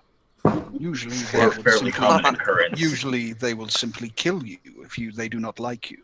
Yeah, I've noticed. You know, Lael, when I first met you, I wasn't so sure about you. Anyway, let's continue. She simply just raises a brow at you before she returns to her work and her hands moving up and down the handle of this thing, and she begins humming a tune. Balthazar quickly have to add that honor does not extend both ways. Alexander, take no mind of him. He's probably missing Lou at this point. Yeah, you know, we always had a quippy back and forths. And now he's dead. Meanwhile, I'm sneakily opening the second door. While Lael is busy enchanting this weapon with her song. Okay. And make me a strength check, please, to open this door. Okay. And she's busy. Wow. A dirty one. A dirty one? Oh no! Sorry. A 3. I have proficiency in athletics because I'm a pirate. Okay, so you remember how Leo opened this door like it was nothing, and you get to push the door like is also nothing, but you realise that this door is ridiculously heavy, and you wonder how such a small woman managed to open a door as easily. And she continues to. I'm just leaning back towards it, trying to sneakily just push it open a bit, and then I'm just trying to put in more force and my entire body weight into it. I think seeing the difficulty. I walk away like nothing happened. Before you do, Valdasar's going to just approach the other side and push it with his staff just to test it. Athletics again? Mm-hmm. And that'll be 19. You too push it, and you think it's about to budge, and even though you're such an old man, dust shifts, but you don't quite open it. Does it say pull on it? It could do. You don't speak the language that is written on the door. I'm gonna look for levers or buttons to potentially open this door. Yes. There must be some sort of device that opens this door. Baldassar's going to say aloud to give anybody clues who wants to have a look. Is there writing on the door? There is, but it's in that strange writing that none of you speak. Is it similar to anything? For example, if anybody knows, and find my friggin' thing. Anything like Elvish or Draconic? Any written language that's similar to that? No, I'm afraid not. No, okay. Because I know Common, Elven, Common, and Aquian. Can I make an investigation check to see if there is an hidden lever or Yeah, I hidden wanted button? to do that as well. So maybe we'll do that together. Look for a lever or a button to open this door. Yeah, I guess everybody can work together on that. Yeah, I think that's a group effort because we all want to get through there, right? Mm-hmm. True. Yeah. Is there only writing around the door? Are there any pictures, pictographs, anything No, like that's that? just writing. Just writing. Or the okay. pictographs I described earlier in this room, but are not here. Yeah. Okay. I rolled a 9 on my investigation. 12. 20. Is there anything on the door that looks like a handle or something that I could grab onto? Just push. You can push the door. Leo and the guys that investigated, you don't see any buttons or levers or anything. And she is busy continuing casting that spell. Baldassar's going to look over to the altar. Again. Yeah, it's probably a good idea. He's going to just sort of look at it. He's going to look for again anything Any sort of clues, buttons, levers, that sort of thing under the rim. What will you need for that? Again, investigation. Mm-hmm. What are these stone walls to the right and left? Those are tapestries and pictograms. 10. Bollocks to you. Yeah, you find nothing. Anyway, Yeah. Leo has finished casting her spell. And she tuts and sighs and she mutters weaklings as she hands back Tom. You're now +1 for the next hour. Great. Hammer. She goes up to the door. She pushes it. She rolls a strength check. It is ridiculous, of course.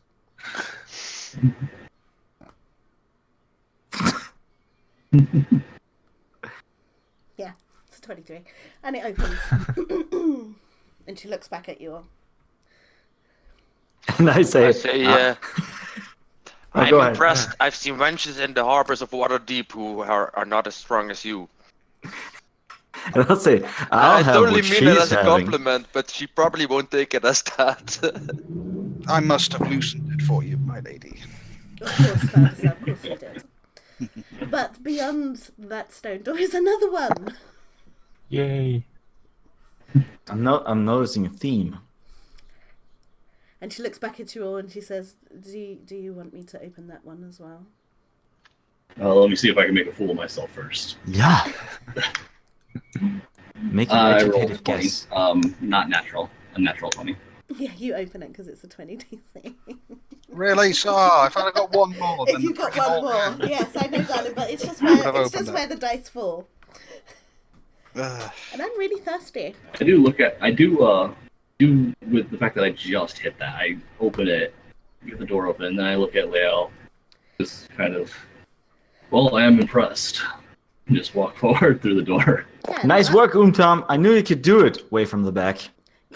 Ken, my laptop died. Could you see if there's any redemptions?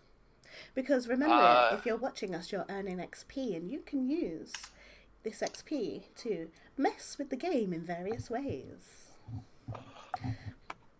I'll check. Thank you. And we'll No do worries. that. So we have opened the last door, and you are in Oh, it's the last door, guys. See that Fuck. DM confirmed.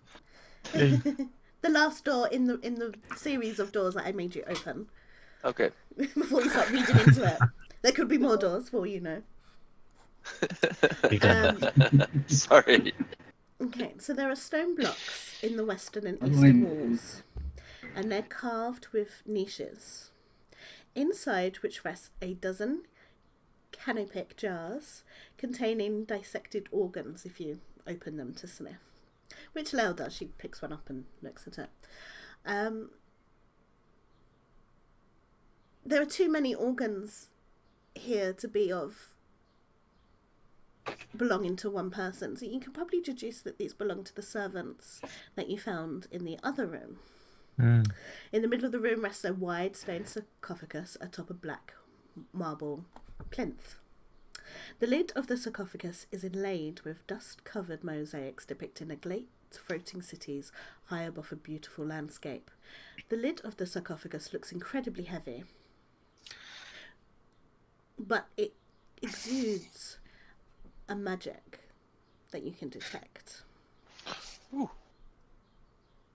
Well, at no time like the present, Baldassar will cast Detect Magic to try and... Can I give an interruption on that? Detect Magic is a ritual spell, so you could cast it as a ritual by adding 10 minutes to the cast time and not have it cause a spell slot. It's one of the reasons why I have it as well. Do clerics have ritual casting? I don't believe they I do. I can do. also cast it Okay. as a ritual. So, and I think our Arcanist, or our, what is it called again? Our, what's the class again?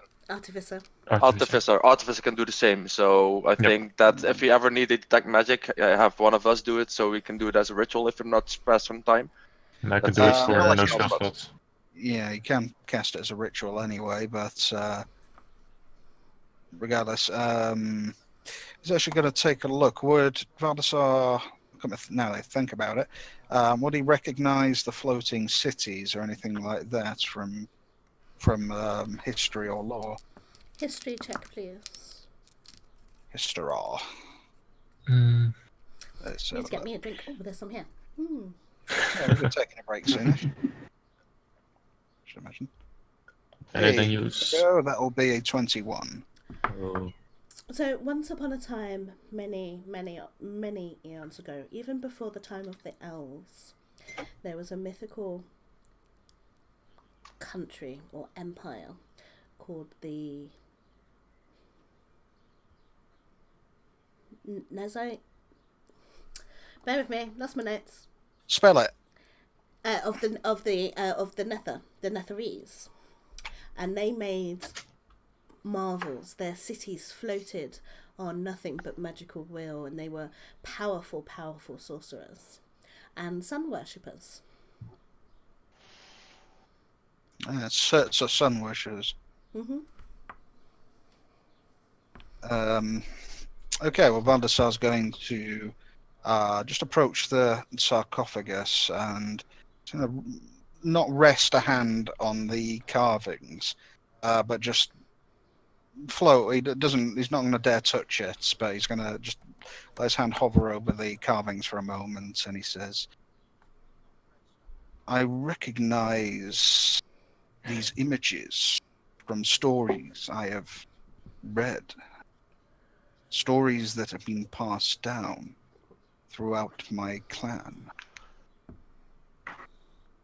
This tomb is from a long dead history. A race called the Netherese. A race capable of sorcery, the likes of which we have never seen. These cities you see, they are not simply for decoration. They were real. The Netherese were capable of creating such wonders. So, Interesting. What's in this? If the Netherese were capable of creating sorcery that could lift cities, then it could only have come from sorcerers. Perhaps one has been entombed here. maybe that's the kind of magic that also removed us from this place temporarily. This might have been part of the entity that is around here. And what are the odds that whoever is calling for our help is presently placed neatly in this box? Well, let us find what kind of magic we can disconcern from this before we start investigating further. Yes. And It I is guess- entirely possible that if we were assailed by minor apparitions when we opened the small sarcophagi, then we will have to face something infinitely more powerful if we open this one. therefore, we might be finding what kind of magic lies here, so we might find out more about what is in it as well. Maybe we can communicate with it without fighting it. It did Could call be out to us possible. before. Do you possess that ability? No, I do not. I do not possess most abilities. There's no redemption, by the way. Oh, okay. Ah, But sad. 2 minutes, I having a quick look at something. Can augury be cast as a ritual? That's a question. You don't have ritual casting. You are a cleric. Pretty sure it said ritual casting, but I'll Yeah, have to but say you your word don't for have that. the 'Cause it's gonna take ritual me ages. casting ability.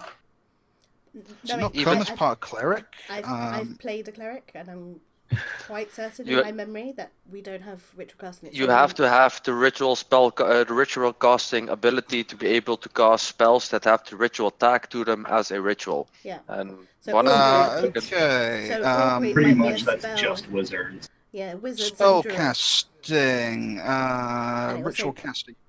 You can cast a cleric spell as a ritual, if that spell has the ritual tag. Yeah, then you Yeah. then you can. yeah.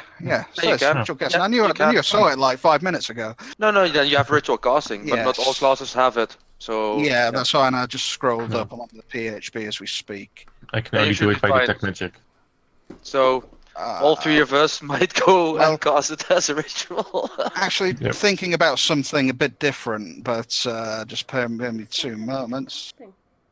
Oh, I hate working on laptops so much. Yes, they do. I've just read it straight from the PHP. DM. Yep, ritual casting. It's straight there. Oh, yeah, right there. Found it. Yeah. To be fair, it doesn't usually come into play. It hasn't in the past. I keep on going straight past this bollocks. The fun part is with me, because I'm a wizard, I can cast spells that I do not have prepared There we as go. rituals. Ah, So okay, yeah, I you have my can- ritual cast spells in my spell book, but I don't use them straight away. If you are willing to take the time, I can consult with Bahamut's and attempt to divine what may occur should we open. I think that's a good idea. Yeah. I think that's a really Definitely is. yeah.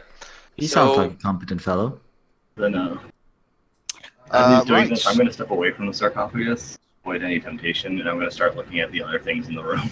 In that case, yep, Valdesar will clutch his dragon amulet and kneel down on both knees, bow his head, and he'll start to just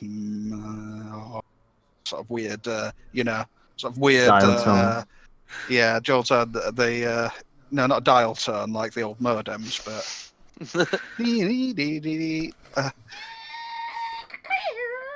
yes, that's how because that's how clerics used to communicate with their lords through dial-up. So- Okay, yeah. So he's going to do that. He's going to cast. He's going to ritual and attempt to cast, and he will cast augury. It's augury ritual as well. Yes, indeed. Oh, awesome. So if Vulcan does detect magic, then I I do. can help on the investigative part, maybe. More the best. More Yeah. better. So we have one person doing augury, one doing the detect magic, then, and the rest of us can investigate the rest of the room without trying to touch stuff. What's Let's investigate. Okay, cool. So what's my? I'm limited by answers and I can't remember them. What are you asking and what are my set answers? Okay. So basically, just to recap, augury by casting gem inlaid sticks, rolling dragon bones, which is sort of what he does. He's got those. Laying out ornate cards or employing some other blah blah blah.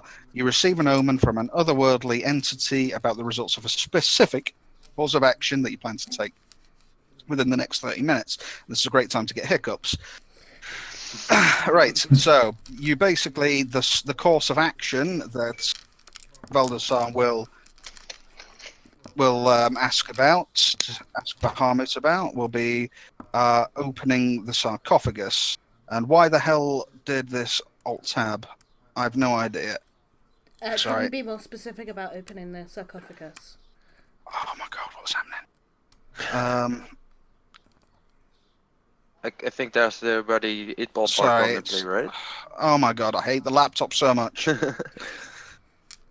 It's opened something else and I have to go back into it. So basically, yeah, basically it's the good results, bad results, neither. That one.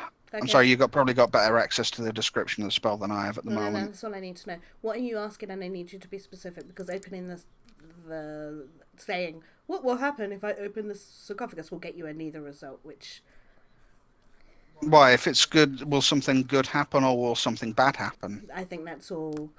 Wheel, woe, wheel or woe or nothing. Yes. So either something good will happen, something bad will happen, or nothing will happen. Ask about what will happen if we attack what's in the sarcophagus. This is all subjective, from what I know. So I need you to be more specific. I'm afraid. All right, what would happen if we open the coffin and urinate inside? I don't know. It's like, I don't know what we're going to do. I think we're going to open it and then decide where to go from there. But if something springs out of it, like straight away, last time when we opened the sarcophagus, we were assaulted immediately by screaming ghosts. And it didn't actually require us to do anything for that to happen. We just opened it. So you want to know something bad will happen if you open the sarcophagus. Or what will happen? So wheel woe, wheel and woe, or nothing. Will and woe is the answer you receive. Valdesar's opens his eyes and rises to his feet, and he says, "There is great danger here, but also the promise of reward. That is all I can tell you. That is all that has been made clear to me." Hell, I could have guessed that.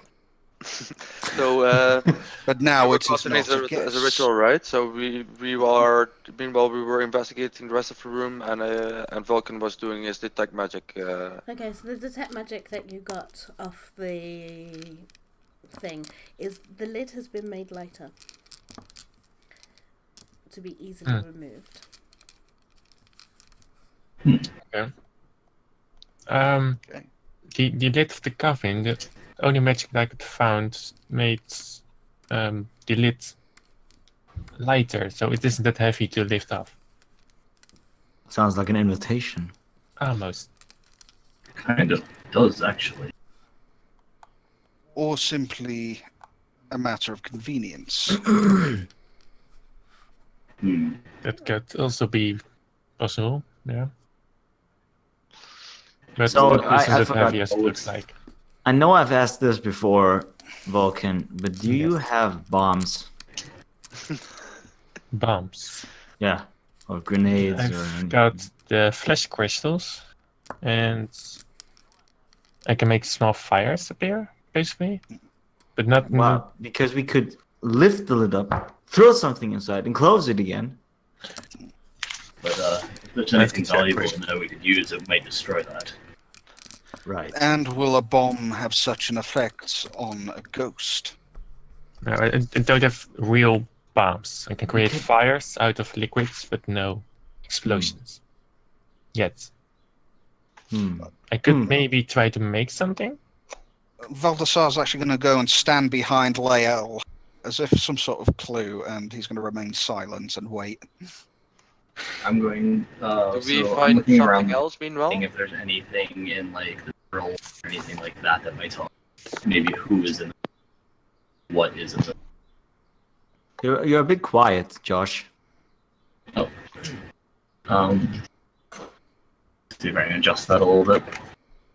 And for me, he isn't quiet. You can adjust everyone personally in Discord. Lower or higher the volume. Oh. Yeah, so that we find something else while they were doing their ritual stuff. We had about 10 minutes to investigate the rest of the room. There is nothing else of interest in this room apart from the sarcophagus. Okay. Understand. Is that any better? Best thing I think we can do is just be prepared for whatever comes out of it, and I really liked the potential reward part of what you said. Don't really recall the rest of it. You may have been able to guess such an outcome, but now it is no longer a guess. So Right. let us You know what? open Fuck it it. and be ready for whatever comes out then. I will walk over to it, put my foot up to the lid, and push it off. Man of action, yes. Strength check, please. Alright. It's been made lighter. That's Ooh, nice. 20. An unnatural 20. I was gonna laugh if that was like a 0. So it comes flying off, and Lael sidesteps, grabbing Valdesar at the same time, so it moves out of the way as it flies past. And as you do, a booming voice says, "You have disturbed the tomb of Brassis Kem. Accursed are you, most miserable of creatures." And I need everyone to make me a charisma saving throw. Well, we're fucked. Charisma? Yes. A char save. Oh, that's 22. I don't even care. Let's hope Valdesar's amazing resilience against everything kicks in. I rolled an 8, but I expect I do not make it with that, so I choose to make that into a 12 instead. I'm guessing this I is added +4 to that. Is there any member of the crowd that want to give me an advantage? I might have advantage if it is magic based. Oh dear. It is. 11. Don't have advantage. 12. Just wait for Assuming Vulcan. there's been. It is a 14 plus 3, so 17. Everyone who got lower than 15. Question, DM, sorry, before we go any further. Can I redeem my own advantages with never mind. My own Everyone Steam Labs. that got lower than 15, you are now cursed. You have disadvantage on attack rolls and saving throws. And you cannot repeat the save until 24 hours time. And as the dust settles and you are reeling from your curses or recovery of a curse, up from the ash raises a dark shadow and a wraith is before you. I need everyone to roll the initiative. Oh boy. Alright, we've got Lyle. And 17. She just got a natural 20 on her on her 18. initiative. Right, so Millie, why am I rolling my armor class? Right, we go. who got 17? Oh. Was that you, Tom? Yes. Aldazar got a natural 20 as well. Yeah, Valdesar got the nats. Why couldn't he get it before that? I don't know. Is it 20 or higher than that? It's 21, Okay, you got after Leo. She got a 23. of course, and she's got 1,000,000 for every stat. Yes, she does. Jordan has 18. She's your own little Mary Sue, She is. as far as this goes anyway. Oh, we got a redemption in. Yay! Oh, Dragonborn just in fella. time. Yay! Dragonborn fella from Dalazar, 78. Nice for that. So Thank you. remember, you have an advantage to use. Can I apply that retroactively for the curse? No, you. I asked for it. I asked for it then. You know, it's Guy's fault. You did not wait long enough. No, What was I supposed to do? We'll wait 5 minutes. don't Yes. make me come Because in of the there lag. and beat you. Okay, right. I have Valdesar, I have Tom, I have. I got 13. 18 for Vulcan. Erdon and Vulcan. Can you please roll me d20s each? I want to decide who goes first. I rolled 12. a 13. Oh, no. You're first.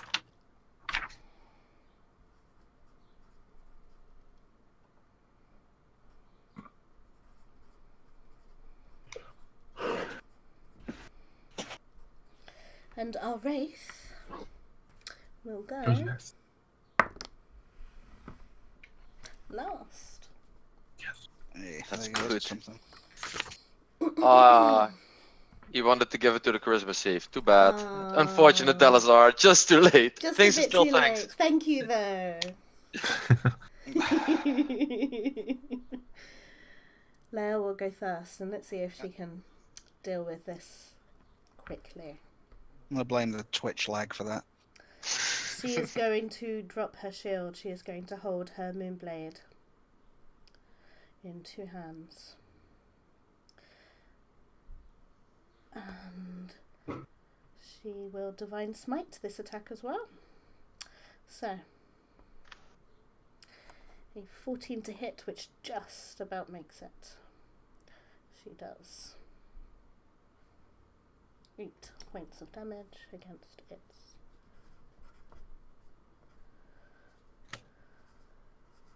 And then an additional 4d8 for 22.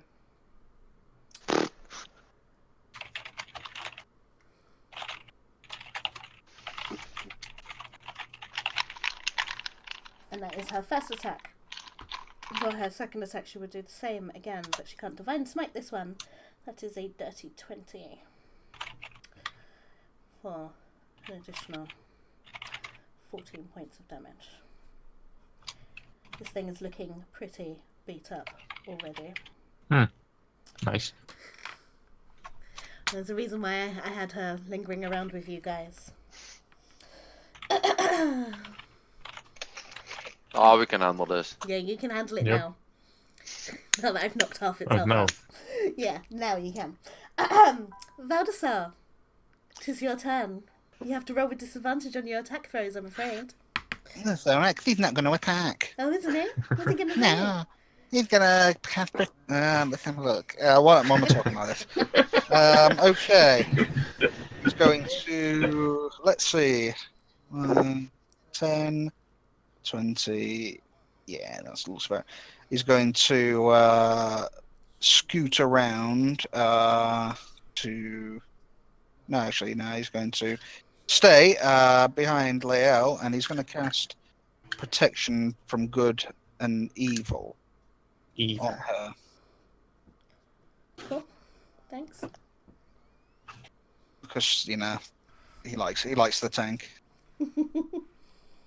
Everybody likes tank. Yes. He's a very valuable tank to keep her alive. And that will do. Okay. Okay. Remember I am going to. Remember you have a +1, so everything you get, you add 1. I am going to throw a caution wind and use reckless attack to negate the disadvantage that I have, and attack with the hammer. So that is a unnatural 21. Excellent, you hit.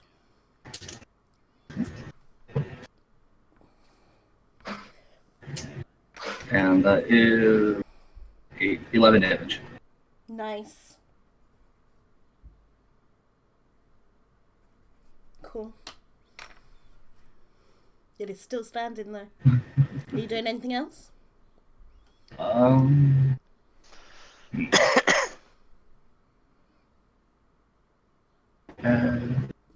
Actually.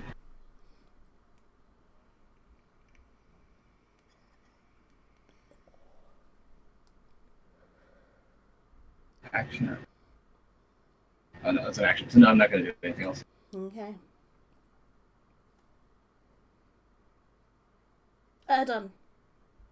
I'm gonna take a swig of my flask and then spit out 4 force balls that will hit him, which will be my magic missile. That's badass. Nice. You want me to damage? You can either do it my way or your way. Yeah, I'll do it like I like it personally. This will be cast at level 2, so that's why it's 4 aura instead of 3 darts. And I rolled a 2 on my damage, which becomes a 3 times 4. It's 12 force damage, so that's 4 times 3 force damage. And they all impact at the same time and explode in. So how much damage? 12 in total. Times 4. Oh, 12 in total. 12 in total. Okay. Yeah, that's 4 different attacks though. So 3 times 4. 4 times 3, sorry. Done. Of course. Claim your fame. Ooh. Again. Hey, nice.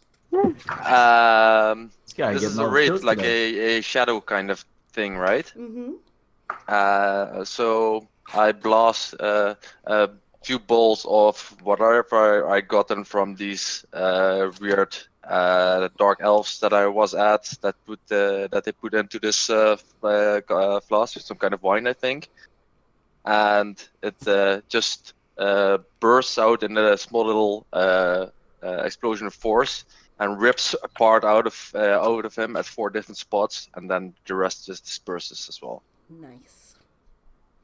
And you're out of an initiative. Well done. That's cool. Yes. We're No, actually He's going to take a break before we recover from our battle and decide what we want to do next. Because I need to have a drink and I need to also go to the toilet. And I'm sure you all do too. So, guys, don't go anywhere because I have abandonment issues. And we'll see you in a few minutes when we come back from our break. Don't go anywhere. Bye bye. yeah. All right. No, Cool. we're not off yet.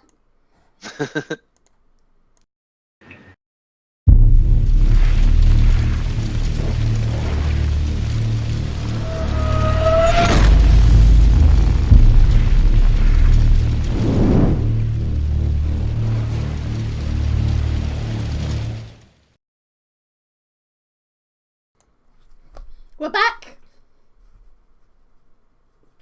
I like it how I wave, they all wave. I feel so like in control and power. Anyway, thank you for joining us. And if you have joined us, we have been playing Out of the Abyss, and these are my merry band of misfits. There and there. And Yuku could be having this space in the middle because we unfortunately lost a yes, that's right.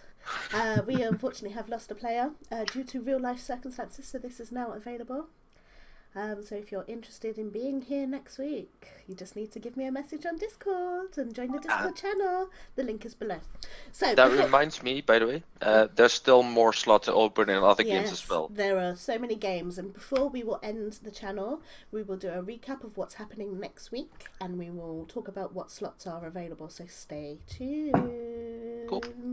Okay, so before we went away, and had our toilets and our waters. By the way, Jason, did you eat all my Pringles? Moving on. Yes. He ate all my Pringles. Okay, so there's no snacks for me. Sad times. Before we went away, we were crawling a tomb that the guys discovered last session. And they were looting the crap out of this thing, and they found many shiny treasures, to which they awoke vengeful spirits, and then in this kind of like other tomb with two very heavy doors, they found a wraith, to which was swiftly dispatched thanks to our overpowered paladin caretaker. Wait, I killed it. Yes, you did kill it, but let's face the facts, you wouldn't have killed it unless someone took nearly 2/3 of its life off. And basically they're kind of exploring this tomb because they keep hearing cries for help. So they defeated the wraith, and that's where we paused it. We went on a break, and now we will pick up straight after the battle. So take it away, guys. Well, everybody else was like taking a break in a room because of that very heavy fight and taking a pee in the corner maybe somewhere. I already have my nose in that coffin. Okay, so you have your nose. I guess. Who else wants to investigate what's in there? Oh, absolutely. Yes. What do we see? Everybody's peeking inside. Like all with like our noses just above it, but like a row of people with our noses above the coffin, looking inside, like little on his children. toes, like. Okay, so you're looking in the coffin and you see a woman asleep peacefully, but as you stare a little bit closer, because this statue looks so lifelike, you realise it's a statue. I gave it away. I have a sneaking suspicion about this. Might be a statue. But there is nothing else inside. Umtum, There's your booty. break it. Yes. Let's not resort to breaking first. Let's see if there's anything else that can be done here. Just spitballing.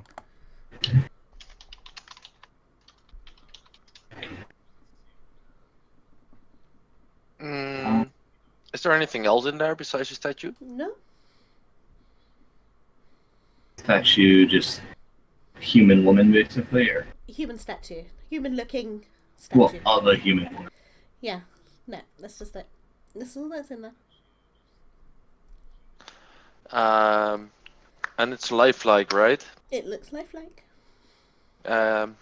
Might I potentially see if this is a statue or something that's turned into stone? Is there a way I could check on that? Maybe an Arcana check of some sort to see if it's yeah.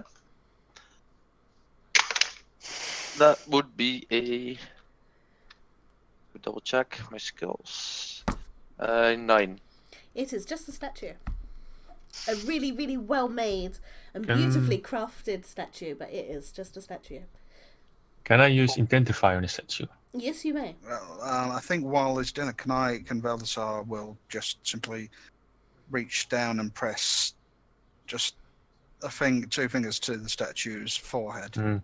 I'm also touching the statue to identify its properties. Okay, it is just a statue. So it's just cold stone. There's nothing to. Can I check for a pulse? You can. It is just a statue. I will. I'm pretty sure this is just a normal, ordinary statue. Can ye be holding this out then? Maybe there's something underneath it. Tomb? Restaurant? Oh. I'm sorry, what were you guys asking me? They want you to move the statue. Oh, okay. Yeah. Pull it out. Yeah, I'll see if I can take the statue out of the sarcophagus. Can Baldassar help him just by levering it out with the staff? Yep, you can try. Would that give him advantage? Yeah. There you go. Okay, thankfully you gave me advantage because I rolled a 3 or a 7. 17 would be a unnatural 20. Hey, there we go. Nice. The statue does not move, and Valdasar, you realise that your stick is about to bend, and if you put any more pressure on it, it will break. Stuck in there. I have a suspicion there might be either another way down or another way around this place, seeing that we have been hearing a voice of someone saying something about downstairs. Maybe there is a way to, for instance, below this coffin into a lower crypt of some sort, or another passageway along the walls that we might be able to find that would lead us deeper. Tom, do you remember the sarcophagus on rails? The sarcophagus from...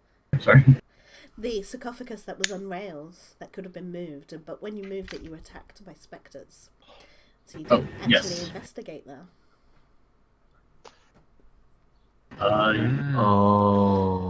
Yeah. Mind blown. I didn't know because you were doing that thing there, so this is what I say now. I was so full of adrenaline. I completely forgot. Heart is pumping into my chest. So, if there's nothing to be moved here, maybe something in the other room. Maybe we missed something. Definitely. You think there's something in the other room? That's why she said below us. Of course. Yes. In the heat of the fight. Finkel is Einhorn. Sorry, Einhorn Doom, is what was that? Finkel. Sorry, one at a time, guys. One at a time.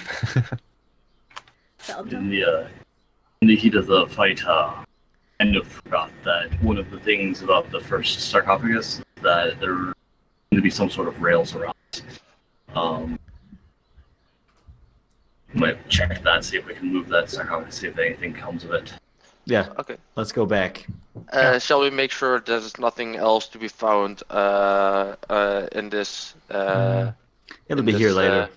In or around this sarcophagus, seeing as our Dragonborn friend said there will be rewards here, and I'm looking really frustrated because there's no rewards in there. All I this for will nothing. help you. I will help you. So I want to roll an additional investigation check maybe to see if there's something else to be found in or around the sarcophagus. By the way, guys, after you defeated the Wraith, those of you that were cursed are no longer cursed. Ooh. That's useful. Nice. That's a reward. Not for me.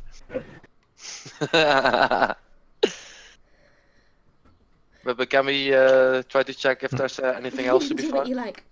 Roll me. Give me the roll. I'm helping the pirates. I'm looking for booty, right? Yeah. 21. There's booty in there. It's just made of stone. That's so you can have inspiration. There's nothing in there, guys. Okay. I'm still frustrated and sad, and I glint a little bit at the Dragonborn. The gods work in mysterious ways. Vulcan tries to pat you on the shoulder to ease you. I'll take one of my lost swigs that I'll probably have in my bag right now. Our pirate is running dangerously low on fuel. A little bit less sad, I guess. Alrighty, so you're back in the room of the servants' sarcophagi. And you're back at the... Lyle is standing by the sarcophagus that was on the rails. And trying to see my notes. Stupid small text. Might need some glasses. Tom, are you going to try and move it, or are you going to let Lyle move it? Yeah, I'll try and move it. Okay. 19. Okay, so you successfully move this thing like it's paper, and Nail steps out your way, and it just slides across the room. And Hindsight is 20/20, huh? And below it is a 4-foot square hole in the floor, and below you can see a similarly sized chamber directly below this one, which I'm just going to uncover for you now. But that's directly below. Okay. Directly below. And now, as you pull back the sarcophagus, you hear a cry saying, "Please, I'm down here. Yeah, we're coming. I can God. help you." Is there any light down there? Is there any light down there? No, not other than torches you lit, etc. Then I wanna touch Umtom's magical weapon and make it glow again. Oh, Light? Yes, I will cast light on it and will refresh it again from now on whenever there would be an hour passed outside of combat. Your drow companion flinches sharply as you do that, and she steps away. I still want to be able to see, so... I hold the hammer down in there. Okay, so below you see another tomb. It seems that the tomb you've been encountered was a false tomb, one that was set with a trap. And in this area you can see 3 beautiful murals on the wall, decorated with rich pigments and inlays of semi-precious stones. A gilded sarcophagus stands atop a stone plinth and along the west wall, and a visible a stone chest, it's not invisible, lays at the foot of the sarcophagus. And Leil's going to stay up here because she doesn't like the light. I look at Vulcan and I say, "Hey, Goggles, how big is that bag of yours?" And I look at the sarcophagus and at the and at your bag and at the sarcophagus and at the bag. Not big enough. Darn it. But there are inlaid precious stones in the walls, right? Yep. Okay. And as you're standing around, looking around, you hear a call. In the sarcophagus! Yeah, we know. God. It's so dark. I don't like the dark. No. 5 more minutes. You've probably been in there for hundreds of years. Can anybody take a look and make sure we're not going to get another ghost popping out at us if I touch it? I don't. By the way, my mateys, I do not trust anything that's in there. Oh, of course. Wait, there are gems in the wall. Did I understand that correctly? Yeah. Can I try poking one out with my... I have a crowbar. I have a hook. Okay, you guys can easily do this. Let me just roll what's in there, because it's not actually written, it just says it's there, but I feel like giving you some gems, because you're like raiding this place. So let me just... You know what kind of fun it is, right? I've never until in the last until now, in all the time that I've played D&D, I've never played anything that ever needed any gold or gems or whatever. So I finally wanted to play a pirate that wants booty. It's fun playing a mercenary character. It's fun having. It's fun collecting shiny things. Right, I'm just trying to find the shiny things page. So Are any of us playing awful good? This DM was complaining not so long ago that not enough people looted or made use of all the wonderful treasures she put in. Now you got somebody who's prying treasures out of the wall. I know, and they probably would have utilised that stick I gave them. I gave them I gave my players a legendary item. They were like, "Let's burn it." You're taking out the copper wiring from the wall. Oh my god, we are fantasy pikeys. Right. Well, we need something to be paying for the mateys on the ship we're gonna sail. A minimum amount. I mean, the ship itself we can commandeer, but we do need some mateys we have to sustain with booty and treasure, right? Need to buy a new caravan. You guys are gross. If at this rate you're gonna have enough gold to buy enough ships so you can call yourself Admiral Erdon. You see a big smile start suddenly on my face. Admiral Erdon, conqueror of the seas and everything under the... No, I don't want to mention all this dog shit. I just want for the booty here. Yeah. Admiral Erdon. And you see me stroking my beard. And I Which- pull out Applejack. Which Captain begs the Applejack, would that sound like a good deal to you? If I would be the Admiral, I could promote you to be, instead of my loyal right hand, I could promote you to be the captain of my first ship. I can't find the bloody tape. And then I put the file back. Okay. Well, Valdesar's going to quickly ask, he says, which begs the question, how did you come to be without a ship in the first place?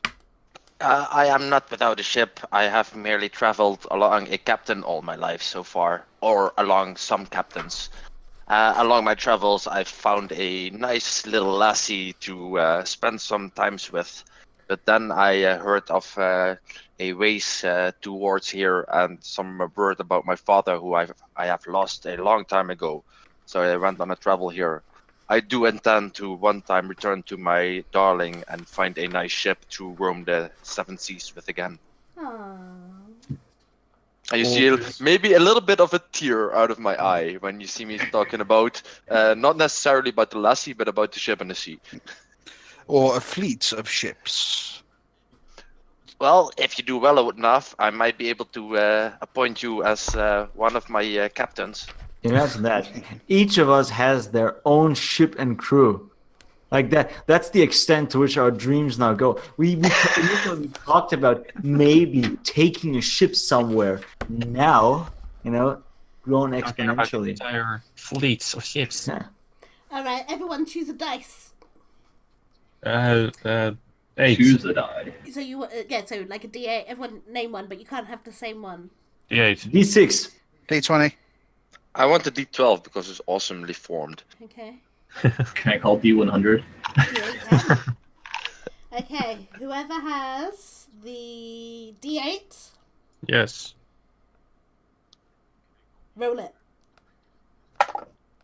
4. You find a gold cup set with emeralds worth 7,500 GP. Why not? I'm just going to throw loads of money at you. Right, Wow. who Gold has the D12? I Oh, do. God. Roll it. I rolled a 10. You find 20 sardonyx, which are open bands of red and white gemstones, and they're worth 50 GP each. 20 sardonyx. Can you write that with the party loot? Because that's going straight into the bag. Okay. You have the contents of your bag on your paper, right? Who has the Wait. What was it again? What? Goes in the back. 15 15? sardonyx. Cardonyx, and they are opaque bands of red and white gemstones, and they're worth Worth 50 Okay. GP each. 50 each. Who has the D6? Yo. Roll it. 6. You find 10 topaz worth 500 GP each. 10 topaz. Write it down. They're going in the bag. Who That's has the D20? I just realised I was going to say me, but Valdesar isn't looting. He does not loot. Oh, okay, never mind then. Fair enough. No, that poor table. Right, Tom, you chose a D100, didn't you? Yes. Roll it. You get a stick. 80, Stick. 82. You find 2 jacinths. They are transparent and fiery orange gemstones, and they are worth 5,000 GP each. To what? I'm glad that this is just so much loot. I guarantee if I'd have rolled a D20 next, it would have been like, you have found 2 used condoms. But there is still the chest, and there is still the sarcophagus. Chest first. Okay, so you open There it. might be something in the chest that's useful against whatever comes out of the sarcophagus. Inside the sarcophagus, you find 1,000. The chest. Inside the chest, you find 1,200 GP, 4,000 SP, 1 necklace of fireballs, 1 filter of love, 1 potion of greater healing, and 11 zircons. Okay, wait. Okay, I think we need to recap on that. So that Filter of love. I like that. I think I'm gonna quit my day job. so 1200 GP, 4000 SP. Yeah. 1 necklace of fireballs, 1 filter of love. Why does it sound like a hippie potion? It sounds like roofies. 1 potion of greater healing. Oh, well done. Oh dear. And Okay. 11 zircons.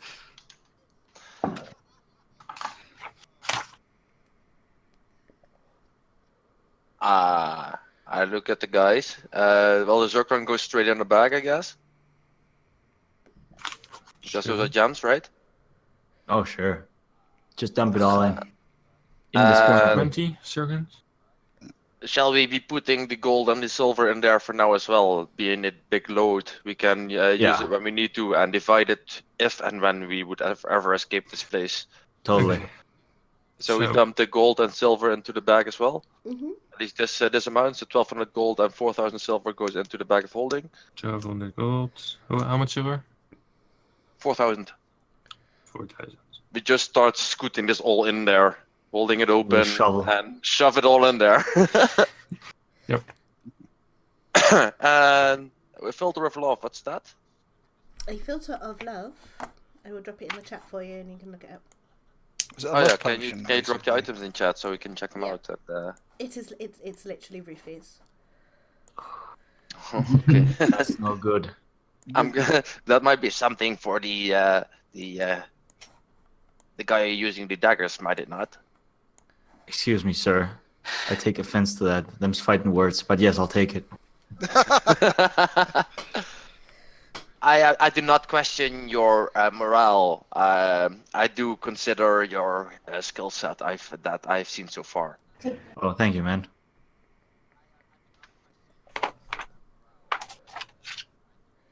I love spoiling my players. Because Ah. because I know you're gonna need that money.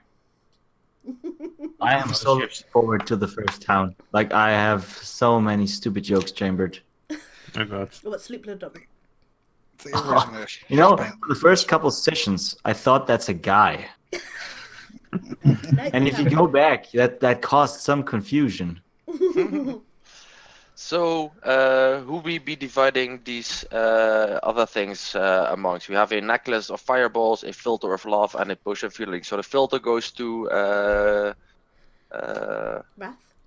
Wrath. And we still have a potion, and I look to Untom. Yeah, I can take that just in case.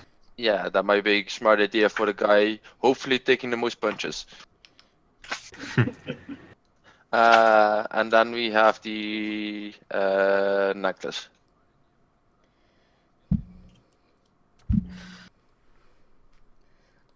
Anybody be interested in these? Me? Balthasar just holds a hand up and shakes his head. You do, Makes it's it- like, make- no, not for me. I do believe Makes Wrath has nice. disconnected. He is frozen no. and he's dropped out from Fantasy Oh, Grounds. yeah. Oh no. Oh, well. Yeah, All that face when he comes back, just freeze and go. you have interest in things that burn, do you not? And then I'll pass you the necklace of fireballs. Thank you. How many orbs are on there, by the way? How many balls? It's a dice 6 plus 3, I think.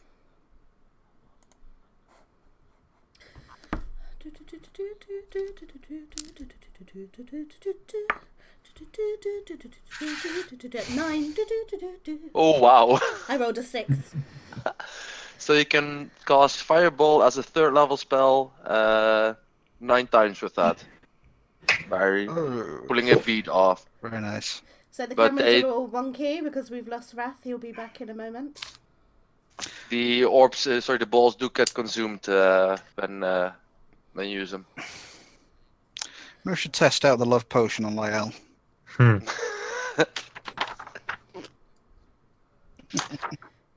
Shall we try to be ready for whatever might come out of these sarcophagus? Or shall we Probably be a wait good for idea our to be ready for friend anything. to stop staring into nothingness first? Yeah, I think that, he looks a bit frozen, Well, doesn't he? in the meantime, I will cast Detect Magic then. On As the a ritual? sarcophagus? Yes. Okay, so you wait 10 minutes. 10 minutes pass, and you sense a very powerful magical energy coming from inside the sarcophagus, but the energy you feel is from the divine school. I do believe. Yeah, you find school. With, Divine is the healing, right? Divine can be multiple things. Healing is potentially part of it, but it's also But, okay. So it's good, yeah. basically, probably. Doesn't have radiant to be damage. good. Well, So radiant damage technically would be, or Yeah. is it divine or divination? So it's not from divination. No, it's divine. Okay, yes, Okay. that's divine. Okay. But usually divination magic comes from divine kinds of sources. okay.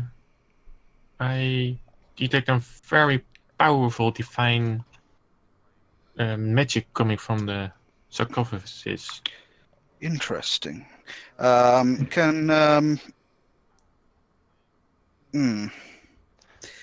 Is will Varasar be able to, being attuned to divine energy and the gods, will he be able to sense anything about it? Good idea. Sense something about it, like, give me an example. Like the kind of what kind of deity it is, whether it's one that he recognizes, perchance something that's familiar to him. Welcome back, Sorry. Raph. Welcome back. Sorry, my internet is acting up. There's a storm a-brewing outside. As for what deity, no. You can only... It is a powerful magic, but it is one that you do not recognize. Did I miss something important? Wrath No. fell unconscious. Not quite. So Balthasar just says, I do not recognize the god that holds sway here, but it is certainly magic of a deific kind. Right, so it's, Shall we still be... Or is it inside?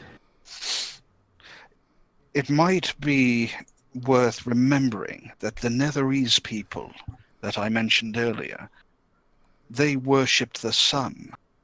Perhaps this is some kind of sun god. It could be possible. Well, So, the thing left is to find out. does that mean good or bad? I believe evil magic, or magic of a malevolent kind, be most distinctive. I do not believe this to be the case. Perhaps this may be the reward that Bahamut warned us of. Could you share the map again real quick? Of course. Well, I still would like to be prepared for anything, and I want to use my pearl to restore a level 2 spell slot. Cool. And stand ready in the corner of the room, and wait for whatever may come out. Okay. And Everybody I want to ready? prepare a Toll the Dead. So ready Toll the Dead. If another spirit or anything else might come out, I want to use Toll the Dead on it. Okay. Well, with everybody ready, I try to move a little sarcophagus off. Okay. As you open it and it slides to the floor, a huge dust cloud rises above you. The room is still and silent. And as the dust settles within the sarcophagus, you find the corpse of who you can assume belonged to the Wraith. Upon her chest, in her hand, is a hilt of a golden sword with no blade, and lying next to her is a golden sheath.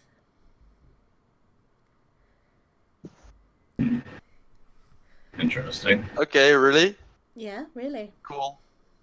Cool. Have you been reading? No, but I know I know lore-wise magic items. Sorry, Lenny, I can't help DM as well. Can I be excited about Yes, it? you I'm not can. saying anything. You can be excited about it. And as you stare into the sarcophagus and nothing happens, you hear that feminine voice going, "Please, it's too dark. Turn on the light." Well, I bring in my hammer and I place it in there so I get a better look. Because it's got that light spell on it. And still you see the corpse and the sword with no blade. And there goes Wrath again. She's gone. And the sarcophagus and the golden sheath. I look to Baldassar and say, "Divination, this wouldn't be cursed then, right? Or divine, it wouldn't most likely be cursed then." Holding my hand in, but pausing before I go reach in and grab the weapon that's in there. Baldassar will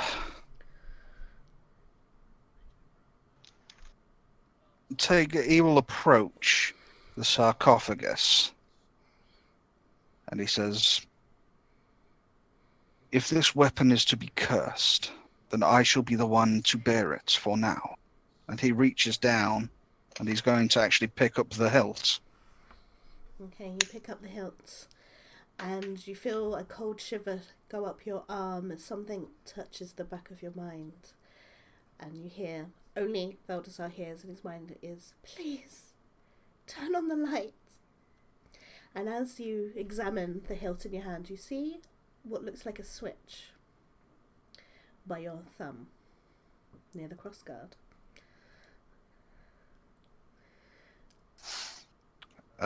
He instinctively angles the sword away from everyone else and switches flicks the switch, presses it. As you do flick the switch, a brilliant beam of sunlight excludes from the sword as a long sword. And at the same time as sunlight, light that you haven't seen in weeks, fills the room and it hurts your eyes. You also hear an absolutely agonized scream and the sound of metal hitting the floor and scrambling as your drow companion scrambles away from the hole as light radiates from it. And you all hear a voice that is soft and gentle, and she says, "Thank you. You don't know how long I've been in the darkness." "Who are you? What is your name?" "My name is Dawnbringer." "You are the sword." "I am a sword, yes." "Extraordinary. I have never seen such a thing in all my long life." Tom kind of sidles over to the Arcanist, like he's talking to a sword. Is cursed? Baldassar looks at the others as, "Can you not hear her voice?" Did we hear this last part? Yeah, you had the last part. Okay. Okay, that's right. I did. We did. Okay. I thought it was all still in his. Again, from my studies and my history in magical stuff, what might I know about sentient weapons, maybe? Tell me. An Arcana check. And I think someone else might want to do the same thing, right? Mm-hmm. Mm-hmm. Ooh. Yeah, Fulcrum wants to do the same thing. Yeah. So I guess we'll be discussing this amongst each other, like excited about a talking sword, Yeah. right? Because this is something we both might be just interested for the science behind it. Baldassar's actually staring at it, slightly open-mouthed, even though he's quite elderly and seems well-travelled. This is clearly something he's never, ever come across. I've He's rolled not in the likes Boom of it. Tom's lost. He has no clue what's going on. What have you rolled, guys? 27. And a 23. Excellent. So, So we're discussing amongst each other. I guess Yeah. we scrounged up some internal knowledge. Yeah. Kind of nerding out about it. yeah, and Yeah. you're getting more and more excited as you discuss, and you both know that weapons imbued with sentience are powerful indeed. And not only do you have a powerful sentient weapon, you have a legendary sunblade, a blade that is made of nothing but sunlight. Awesome. Oh, so we know of the specific. Yeah, you know sunblades. Sunblades, you can find sunblades on the surface. Usually they are renowned weapons of valiant paladins or noble clerics. But you've never encountered a sentient one, so not only is this a sunblade, it is a sentient sunblade. All right. But yeah, we do know about sentient weapons a bit, and we're totally nerding out. Yep. Go on. Feldas are my matey. I think this is some kind of a magical artifact that is speaking to us. I do not think it has any ill intention, and might be able to help us, especially with the kind of power that it wields, being a sunblade. A legendary sunblade, to be precise. A blade with the power of the sun. Yes. Truly, Bahamut has led us to the place, he says in wonder. And you hear a very pained whimper from upstairs. Turn it off! Baldassar blinks, comes to his senses, and just, like, look of shock, he thumbs the switch on the blade again. And as you do, you hear a scream in your mind of one of absolute anguish. Please, I hate the darkness.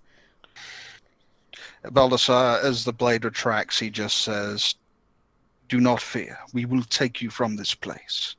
You will see the sunlight again. I promise.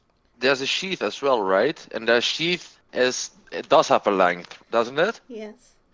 Can you use the sheath to still leave her out, so she has at least has the chance to shine, without bothering people around us? Might that be something you can try?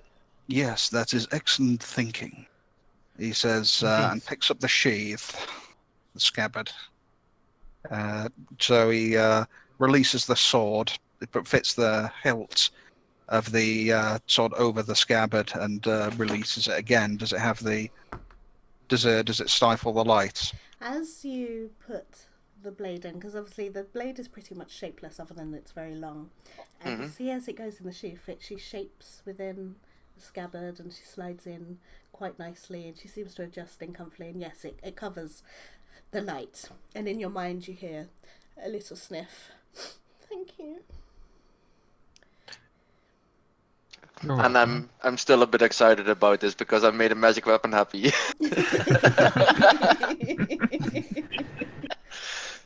Valdassar's just he's gonna just hold it in his hands, slightly in disbelief, and he sort of bows his head and he says, we cannot leave her. Indeed, I can only think of this blade as a her. But we cannot leave her in this place. We must take her with us. She must have a chance to be bright and outside in where she deserves to be, because some blades should be outside where the sun itself can touch them and reinforce their feeling of brightness. I have been a disciple of Bahamut my whole life, and yet this is the first time I have, in a long, long time, that I have felt true godly power with my hands. It is humbling. Well, it suits you. You should keep it. Baldassar blinks, and he's... I do not know if I am worthy. Well, you pulled it out there and you gave her the freedom she deserves. Therefore, you should be the one that carries her as well. Yes. He looks deep in thought. It's quite clear that he's sort of in a shock that he's not quite really he's not really explaining everything just yet, but he's going to just silently attach the sword to his belt and make his way from the room, just again completely just in like he's somewhere else. He's that deep in thought. Though he is going to climb out of the room and just approach Lael, and he's just going to say, "Are you all right?"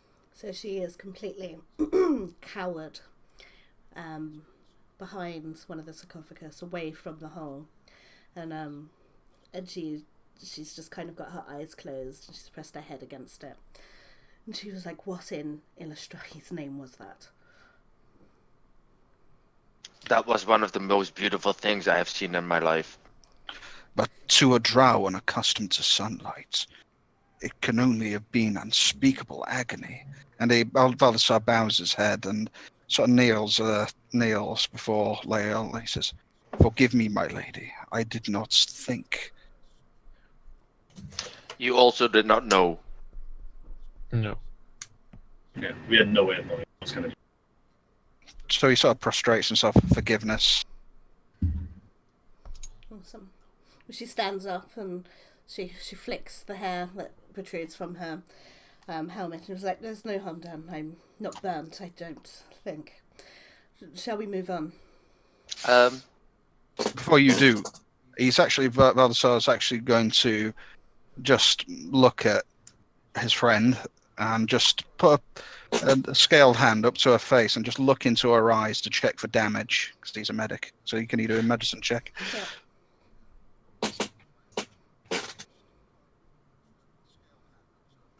And that would be in 19. Okay, so as you know, Leo is a creature of darkness, born to walk the light, and she has been on the surface a few times, as you know, in your past adventures together.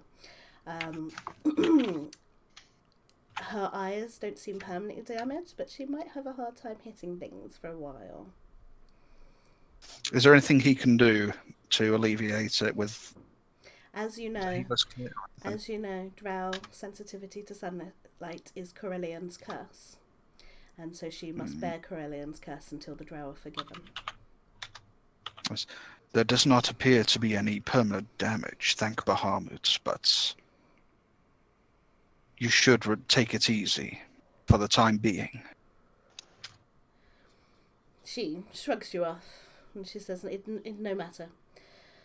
It is my burden to carry after all, but we should continue. The Dark Lake is not far. And I need to remind you of 2 redemptions that we have. You have an advantage for someone, and we have a cheers, both from Renee. So cheers, Renee. Cheers, Ren. Cheers. You're the man. So just a reminder, as you're watching the stream, you are earning XP. And you can spend XP to give players advantage, or me disadvantage, or to cheers, and there's like all other kinds of cool things that you can do with it. So with that we will continue. So you're gonna have to see who gets that advantage. I'm just calling it out. Okay, cool. Next time you guys need to make a roll, I'll say. Cool. Cool. What are you guys gonna do? I'm gonna look around. There's no other way here, right? No, not apart from the way you came. I understand. We had to. We had a choice of coming here, of going to this tomb, or going another way, which seemed to be the other way. So we actually need to go back the way we came to proceed. Mm-hmm. No. Yeah.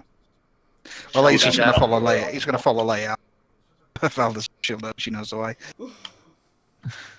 Shall we then find our way out and go back along our way, finding a way out of this dark hellhole? No. That would seem most wise. Excellent. You have looted to your fitting. You have the magical blade, Dawnbringer, which I'm so happy you guys, because you guys were discussing, let's just leave this dungeon. Meh. And I was like, no, Dawnbringer's in there. She's so cool.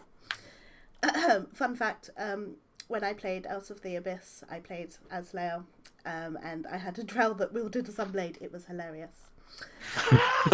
Talk about disadvantage on every attack roll for fully half the campaign. Yeah. It was a bit embarrassing, to be honest, at times. She accepted the burden, though. Wasn't it in that certain place where she began the fight, and by the end of the fight, in which we'd slain the whole army and a big monster and loads of drama, and she was still fighting the same person? Yeah, she was. But that person was also a drow, so she was swinging and missing. Yeah, he but was it's swinging and missing. yeah, and she was a tank, so it's literally swing, miss, swing, miss. Yeah. The whole thing it was funny. It was. All right. So I guess we're gonna go on our way back out. Mm-hmm. Yes. Seeing as there's nothing else we find here, because we thoroughly investigated all the rooms, I think. Mm-hmm. You have. So I'm Yeah. gonna, you I made sure of that. So that's the first time I've ever done that in a D&D. Well done. I like this. What? I like this group. Thoroughly clear out a tomb full of treasure. You now have someone who wants it. Yeah, that's brilliant. I like it. I love it. Keep it up. Excellent. I am so pleased that you guys have found Dawnbringer. Okay, so you travel for maybe an hour, and it gets to be pretty late. You only assume it's pretty late because how wary you feel. And it is not long before you reach a massive cave, so massive that your eyes cannot penetrate the horizon, for it is so vast in its scape. And though its name might evoke images of a single subterranean body of water, the Dark Lake is a network, which Leo explains to you, of underground rivers and natural tunnels and canals that connect to innumerable water-filled caverns and chambers. And as you reach the edge of the Dark Lake, you see black, murky water, and then you see nothing but vast blackness. Leo explains that long ago, Duergar engineers extended and widened many of the interconnecting passages of the Dark Lake. They also constructed locks for rising and lowering the watercraft into different levels within it, opening up large portions of the network for travel. Like many Underdark creatures, they are experienced in navigating the Dark Lake, including the Kuatoa, which you met one when you were imprisoned. The Kuatoa, of course, are fish-like humanoids known for their insane obsession with unravelling the secret patterns of the Underdark. But sadly, you don't have a Kuatoa guide. You only have Shroom, who you guys haven't spoken to for a while, and of course Lael. Yeah. But you guys don't have a boat. I'm still excited about the fact that she explains about a lot of water travel potential. So you still see a big smile arriving on Erden's face. And Erdon, as you know, as a sailor of the seas, you are guided by the moon and the stars and the way the heavens are lit up around you. Mm-hmm. But there are no stars here and there is no moon. You are a little bit unsure on how you are going to navigate this great lake. It's not about navigating, it's about mostly not making sure that my boat doesn't crash into something. That's the... I mean, if I can find someone else to do the navigating for me, then I would be fine, basically. So I looked at Lael. My lady Lael, do you have any ways to find your way around these waters? Because I do think that travel along waterways might be quicker than traveling on foot if there are ways to get where we need to go by water. She says, as long as we stay close to the rock, so that I may touch it now and then, I know that the Kuatoa town of Sloopladub is northwest. And as long as I know where north is, I can tell you where northwest is. So we may have to paddle around the edges. Then the next question is, how would we get a means of traveling this? If not, we can still just use our land vehicles, right? And I point to my legs. I am not sure how to get to Sloopladub without traversing the Dark Oh, Lake. so we need to go along the water. We do. And then she points to a very tall, tree-sized mushroom. And she says, we could always use those. They float? They do. So we make our own rafts. Well, we don't have any. And I would True. advise against swimming in the Dark Lake. Many monstrous creatures lie within. Then let's just find a way to make this mushroom into some sort of water traveling vehicle or raft, and see how this goes. And I look to Umtom. Umtom, might you be able to get this big thing down so we might be able to make something out of this? Yeah, certainly. I can definitely try. And I go up to the mushroom. How tall is it? Like a tree size? It's tree-sized. So its stalk is as wide as a trunk, but its cap is as wide as the canopy, and it could comfortably fit 10 of you. This might be a little bit easier if I have an axe, or I had an axe, but I can always just try and knock it over. While he does this, I walk towards Vulcan and I say, little magically enticed friend. Yes. Do you see any ways to add either defenses or other improvements to just a flat raft that we might be able to add later on? So it's more like a cup. Yeah. And remember those special mushrooms that I told you about? I know about a few. Mm-hmm. We have barrel stalks and glowing mushrooms and blue caps and fire lichens. What on flesh shrooms? Rickle bark and bulbous fungus. Spicy shroom?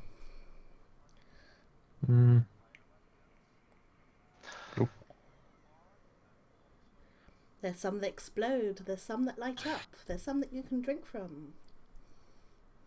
Well, exploding ones, I don't have those noted. Yeah, I'm trying to remember those ones. I've got spicy shrooms that are warm. Also, would Angaste fit on this thing? She would comfortably. It's massive. Yeah, okay, so we would fit her in the center with us around it.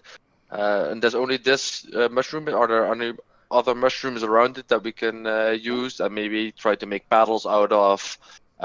Maybe even a really simple rudder that I want to explain to Vulcan, so we can at least have some direction if we would be in some kind of water flow, because that's, I want to make it a little bit more than just a simple raft, so we can have a little bit more navigational property than just Let's get hoping it floats the sails. correct way. Yeah. No, I don't want to get a motor and propeller on there as well. I don't need a sail or mushrooms. anything, but a simple rudder on it or anything that helps us just point it in the right direction would help. And There are lots maybe of we can find mushrooms. barrel stalks.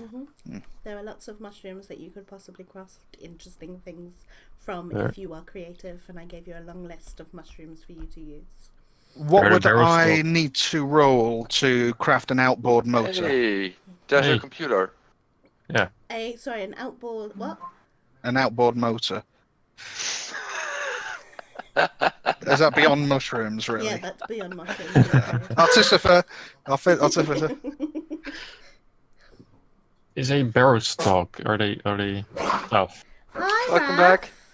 Welcome Hello, back. I'm sad now. Right, let me just fix everyone's cameras. Everything sucks. Let's give a quick recap so you're up to speed. Yeah, you Well, guys hopefully- can do that while I fix the cameras. Yeah. Hopefully, I'll stick around now. I can't promise let- anything. I'm very sorry, but the weather Yeah, is shit fucking... happens, man. your streamer merchandise are gone. Yeah, I was so sad that I put everything away. So blown away we by exited storm. we exited the dungeon and we've found a lake and waterways that we need to travel upon. And we have a big mushroom that we can use a cap off to make a raft out of. And we have stuff around us, all the different kinds of mushrooms and stuff that Lael talked about that we might be able to use on the raft to do whatever with. And you Alright, might cool. want to talk to What- him about Dawnbringer. Yeah. Was yeah. I? Yeah, I was going to say, Go ahead. Balthasar has a really cool sentient sword made out of sunlight. Oh, that's awesome. Was I unconscious and did you carry me Yes. over anybody's shoulder? No, we left you there. yeah, you're just there, still staring at the wall. You still- Balthazar had a really cool moment with the sword. Yes. No, but seriously. Yeah, No, but you're with us. You've been tucked under my arm the whole time. Yeah. Oh, that's awesome. That's what I was hoping for because it's very funny. The consensus seems to be that Valdasar took the sword, assuming because it's of his. I'm assuming it's because of his sort of he's in touch with the with deities and such, being a cleric, and it's traditionally a cleric's weapon or cleric or paladin weapon. Mm-hmm. But he's even now he's seemed reluctant, and now he hasn't said a word, so he's very quiet. All right, so that's embarrassing. I keeled over, from sensory overload because of all that treasure, and the excitement got the best of me. Can we have fuck another it. cheers from Renee? God's fucking stupid rain. Cheers. I'm empty at the moment. Let me refill. Okay. Because Ren's like, and he needs to drink to my cheers. Anyway, cheers, Renee. Even if you haven't redeemed, we're just going to say cheers. So welcome Wrath back. Welcome back, Wrath. We're glad to have you. Thank you. Hopefully I'll stick around now. Rev, do you have a list of mushrooms and the properties? What? Of the different types of mushrooms and stuff. Well, basically what we want to do is make something out of this mushroom that's better than just a raft. Yeah. Right. Yeah, we're basically shipbuilding now. The pirate is making a ship out of mushrooms. Oh, Yeah, okay. shipbuilding out of mushrooms. I got it. Perfect. Okay, so do you have a map again? I'm sorry, I know I'm annoying, but... No map at the moment. I will share one if we get one. Right, since you guys have forgotten, Leo stamps her foot. I have written down the properties, but a few. But... And she's going to go around and she's going to point out and shout at you what they are and hope that you learn for this time. So she points to a large car-shaped fungus that can be tapped and drained of fresh water. And she says, barrel stalk. Well done. Then she goes to another one, which is blue and inedible, and she shakes it to get its spores to show you it's nutritious thing that you can make bread of. And she says, blue cap. And then she goes to another one, which is a pale orange, white in colour.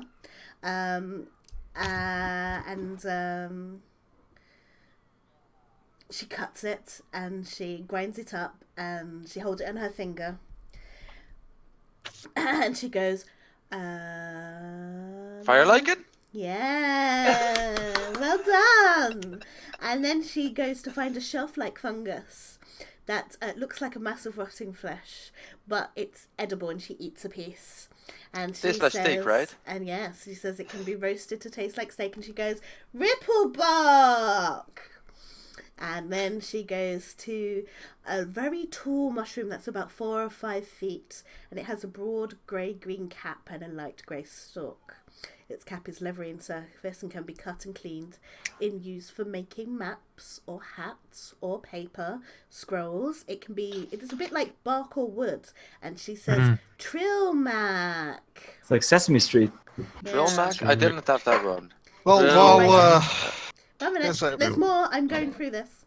Okay. And then she shows you a bulbous fungi that looks a bit like a sponge, and she squeezes it, and she goes, water orb. I know that one.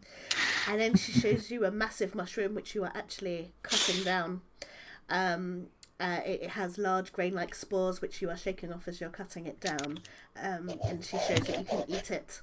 It also has hardy woody stalks that are like timber, that you can use for firewood or arrows or anything else you want to make out of wood. And she says zirkwood. This one. Zirkwood. And finally, there's a few more. It is tall and tube-shaped. It is bioluminescent, and it grows to about 4 feet. And it emits a bright light. And once it's uprooted, and you touch it, it turns on, and you touch it and it turns off, and she touches it and it turns on, and she touches it and it turns off. And that is nightlight. And then she taught you about a small mushroom that looks like a nose, and you can eat it. and it gives the blessing of the Underdark. And then she shows you another bioluminescent Blessing blue. of the Underdark. So you Oh have shit! In my frustration, I put something in the oven. Hold on. Comfort eating your feelings when you can't get connected to the thing. So that's Nilhog's nose. That one, it gives you advantage on perception checks. So in the dark. Milk hog. Nilhog. Nilhog. Nilhogg. And then she shows you a bioluminescent green moss that grows in warm, damp areas. It is pretty common near steam tunnels and vents, she explains. And it sheds dim light in about a 5-foot radius. And it can be dried to make into a phosphorus powder or pigment. And that is called ormu. How, sorry? Ormu. Ormoon. Ormu. ORMU. Ormu, okay. And what do you use that for? Pigment? You can use it for pigment, Luminous. but it also glows in a dim way. And finally, she shows you a 2-foot tall mushroom with a combustible cap. It burns for 24 hours when lit, and she says to be careful because there's a 1 in 6 chance that when you pluck it, it will explode. Ooh. Yeah. So I'm not gonna pluck it ever. And how's that called? That one is called Torch Stalk. Sorry? Torch Stalk. Torch Stalk. I'll post that later on in the channel so we make sure that we have everything that we know, because there were a few of them that I didn't have. You must have zoned out when I was explaining it. Yeah, I'm still a bit busy. There's a lot of information to take in. Yeah. A lot. Righty, Thanks for the school lesson. Well, it's lucky that there was one of each just next to each other where we are right now. Convenient that, huh? Really convenient. In the meantime, Valdasar's actually been off on the shore of the lake, and he's just been kneeling, almost in sort of meditation, while holding Dawnbringer. And what you thinking? Basically, while the lesson is going on, he's just got his eyes closed, and he sort of reaches out with his mind, as I say, without at first, and he says, "Dawnbringer, can you hear me?"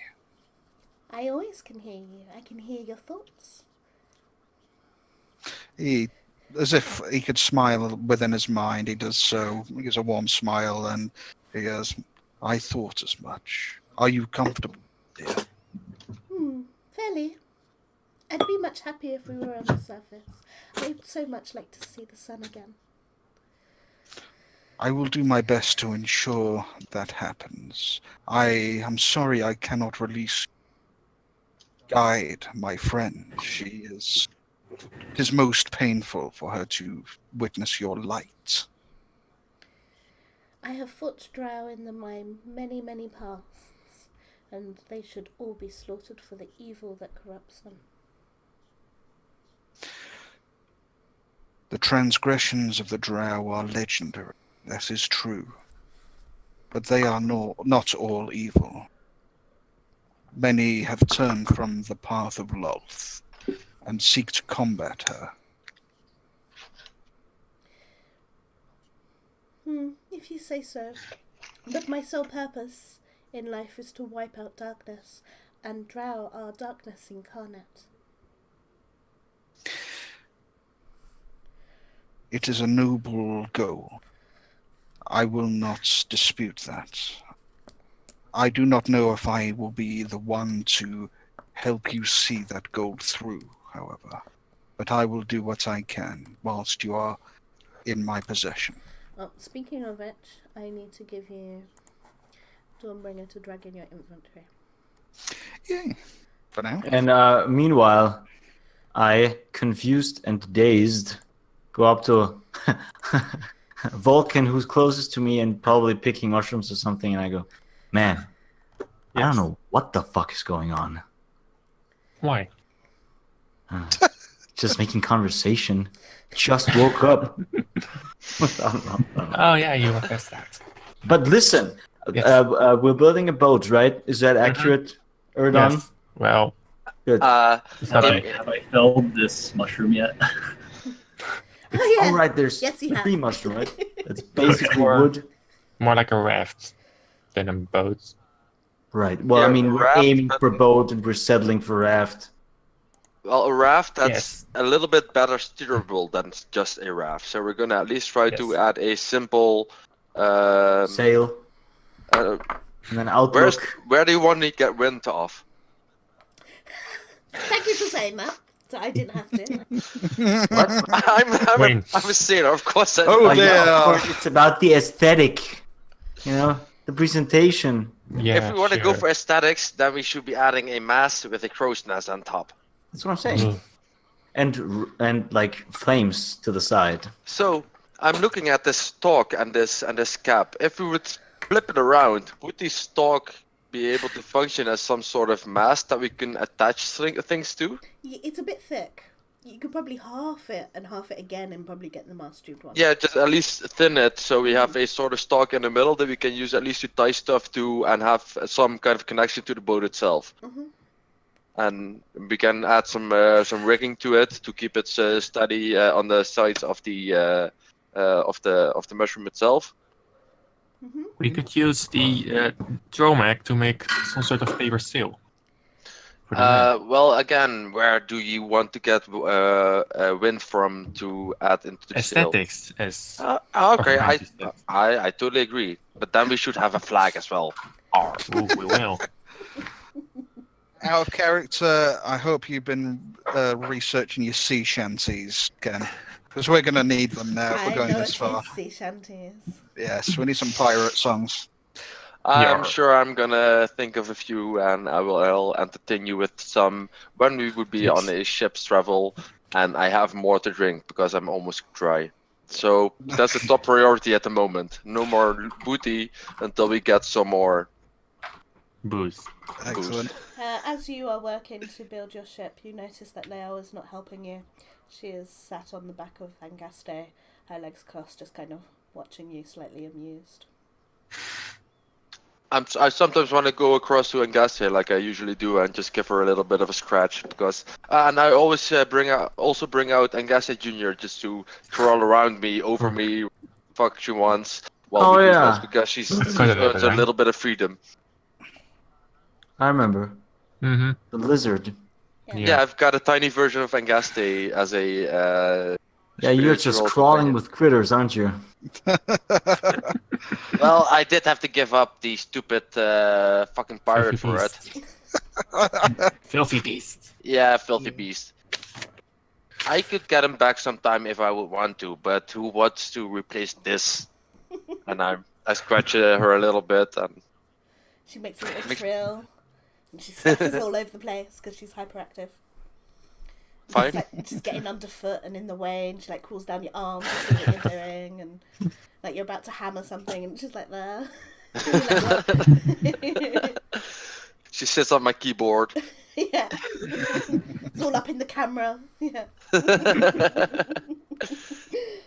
Excellent. Okay, so I'm gonna say after several hours, you make a boat fitting for yourselves. And you are ready to push it out to sea. How many nightlights can I find? Yeah, Okay, that's so what I hold on. want to do. I want to do that as well. Like on, my idea is we have like a cup in the middle that's quite big with Draw me a a mass picture. in the center.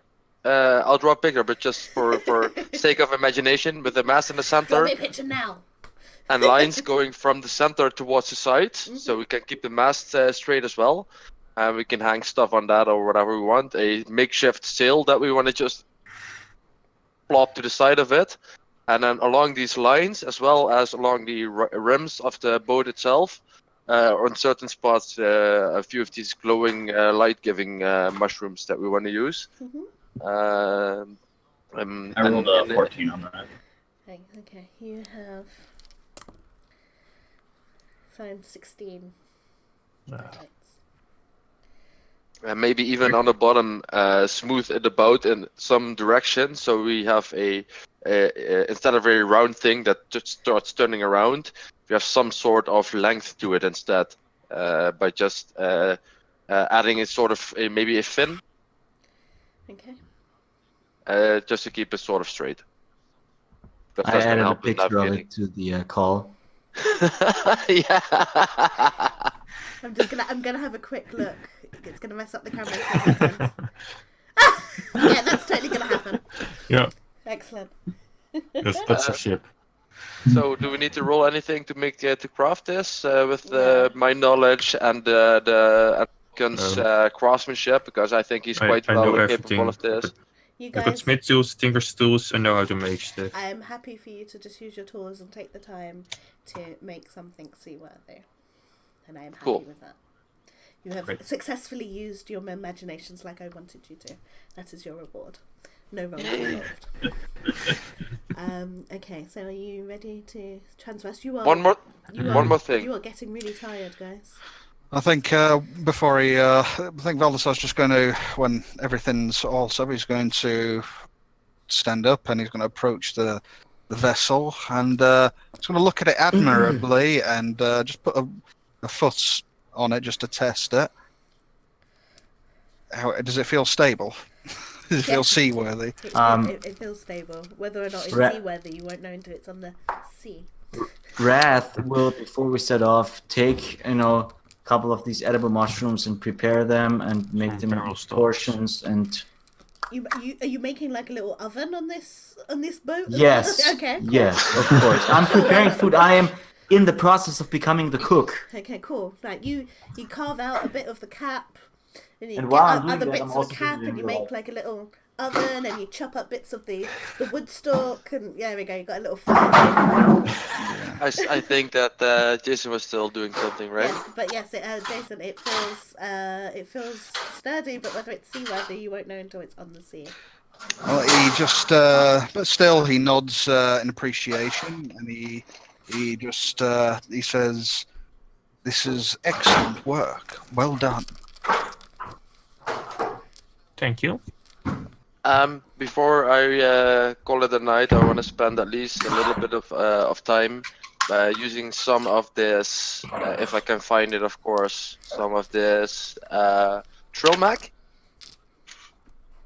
And I want to find a few pieces around this big, like circular, and I want to craft something for my party members, and I'll let you know off screen what I want to make out of that. Okay, roll me a survival check. So what it is, I'll let you know later. Okay, cool. I rolled a natural one. You don't find any trail mech, you have forgotten what they look like. Oh shit! God damn it! Sorry. Okay, Meanwhile, yeah. this motherfucker's starting to eat during the stream. Absolute total professional. Jason Always. ate all my snack. Hmm? Jason ate all my snack. Didn't That's a say bummer. I couldn't eat it. I said, do you want some? Well, yeah, and I did have some. It just happened to be all of what's left. Shall we set up camp?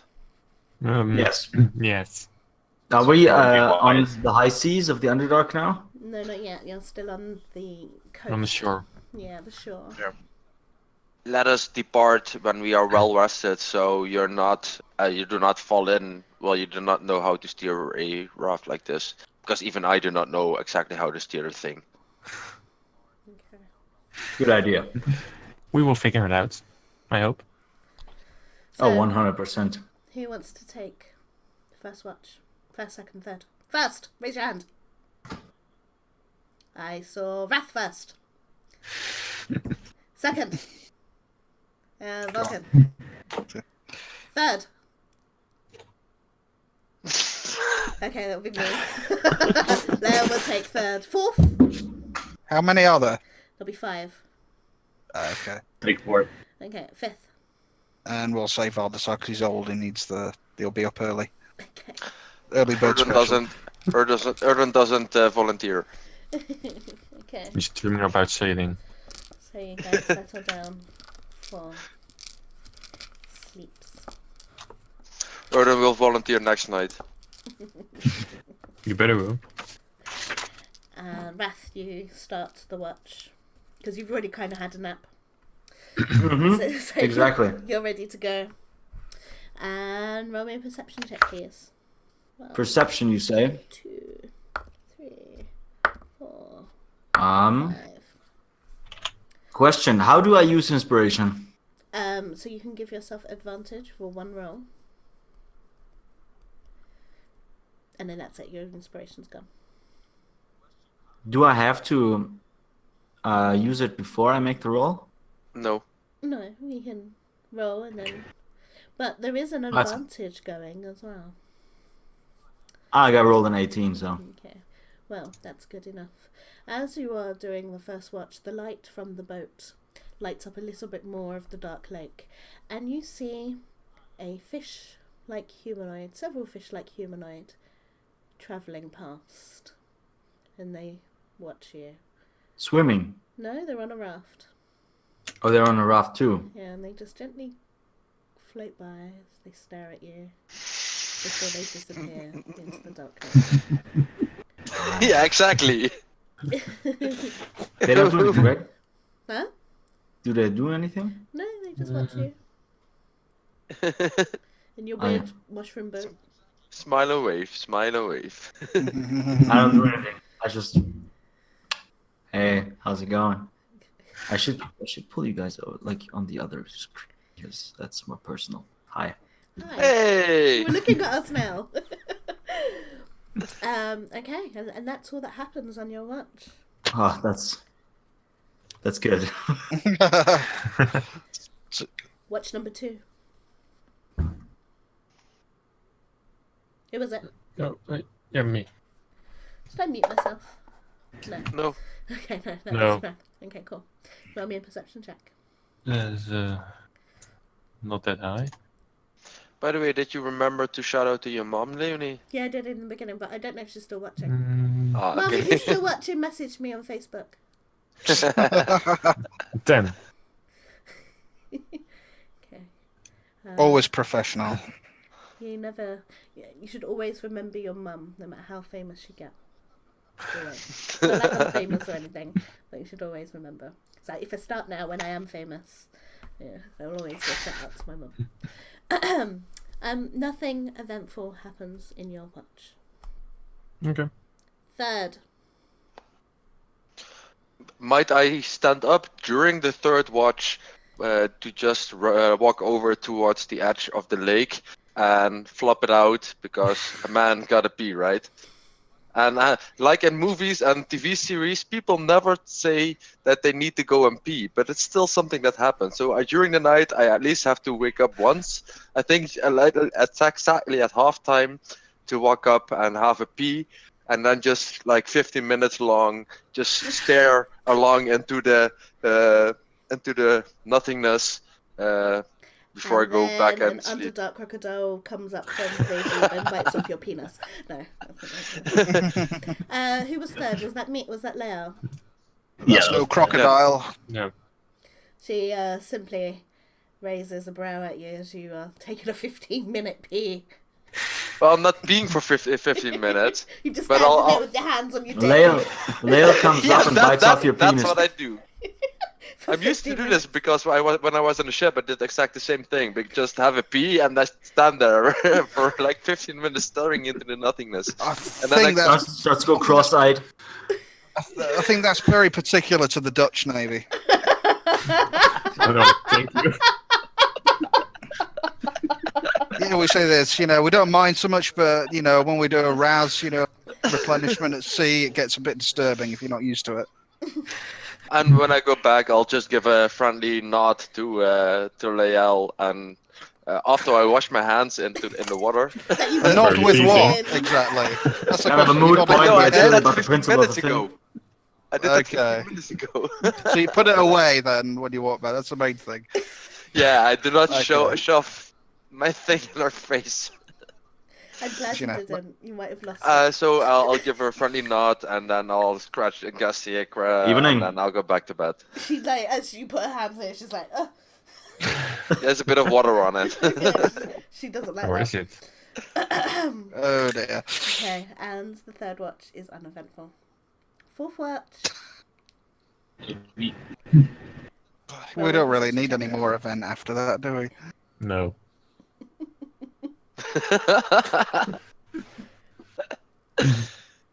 Shit. -1. A couple so of fish 10. start to go belly up next to the boat. Tom, you remember your first night in the Underdark? Yes, very well. You heard whispers at the back of your mind. This time you don't hear whispers, but you see shadows at your peripheral vision. And every time you look, the shadows seem to move. Okay. Trying to get an eye on these things then. I'm a bit nervous. But I'm mostly just staying where I am for now and something happens. Okay. Nothing else happens apart from the feeling of being watched. And of course, shadows in your peripheral vision. And your watch ends, and it's now the 5th watch. That's Before heading back to bed, I let him know what's happening today. Just keep an eye out. Seems like there might be something out there, but it didn't show it. Just caught shadows. Okay, Balthazar nods, and he's still kneeled down in a meditative trance.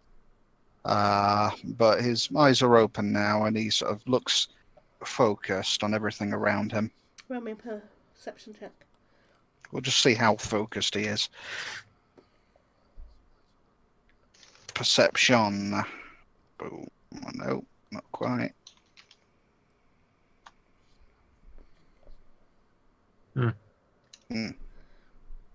Bollocks. A minute. I can't say it's a laptop screen here, but 9, yeah. It's not that hard to see.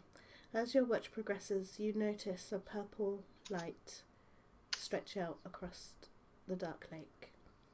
And it comes closer and closer. And you know this to be Feyazras. Immediately, he springs to his feet and he calls, like, "Awake, all of you, quickly." What's happening? Okay, pick it up. What's up?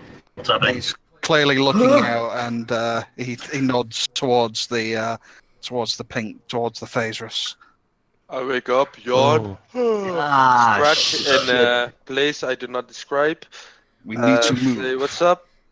We need to move now. How The mist how is high off the approaching. ground is the mist coming? It's floating above the water, and it doesn't seem to be moving with any purpose. It's just gliding and spreading out. How Not higher than the is boat. it? I hate this shit. I have never really seen mist above a lake. How much? Yeah, maybe something like that. It always disperses quite broadly, right? Yeah. Yeah. Is the Especially boat when there's no taller than wind. the mist? Yeah. The boat on it? Yeah. There is. Basically, yep, so he says, "This place will not be safe soon. Perhaps it would be wise to move on." Alright, let's bounce. Yeah, let's load up the ship and head towards the water. Yeah. Probably. So Okay, Yeah. So let's jump on. you pack up camp and you load your supplies. You have your makeshift fire. So Wrath, you can make Does it- breakfast if you want. Oh, sure. Does our raft have a name? That's a good question. It's not a raft, it's a ship. Does your ship have a name? The Maybe a name to our lost friend. Oh, is it called the Loo? Yeah. Well done. yes. It's the loop. that forever we can say that Lou led us through these That's dark tunnels. perfect! That's perfect. Yeah. Yeah, you're According to gonna call Lou. it the Lou? The loop. Okay, it's the Lou. Leo nods in approval, and she takes some of her wine that she has portioned out, and she pours it on the bow of the ship for good luck. And you all start to mount up. And I check where she puts the wine. She puts it back in her pack. God damn it, okay. You can always ask her for it, you know. Yeah. I might do if I'm desperate enough. I won't steal it from friendlies, you know?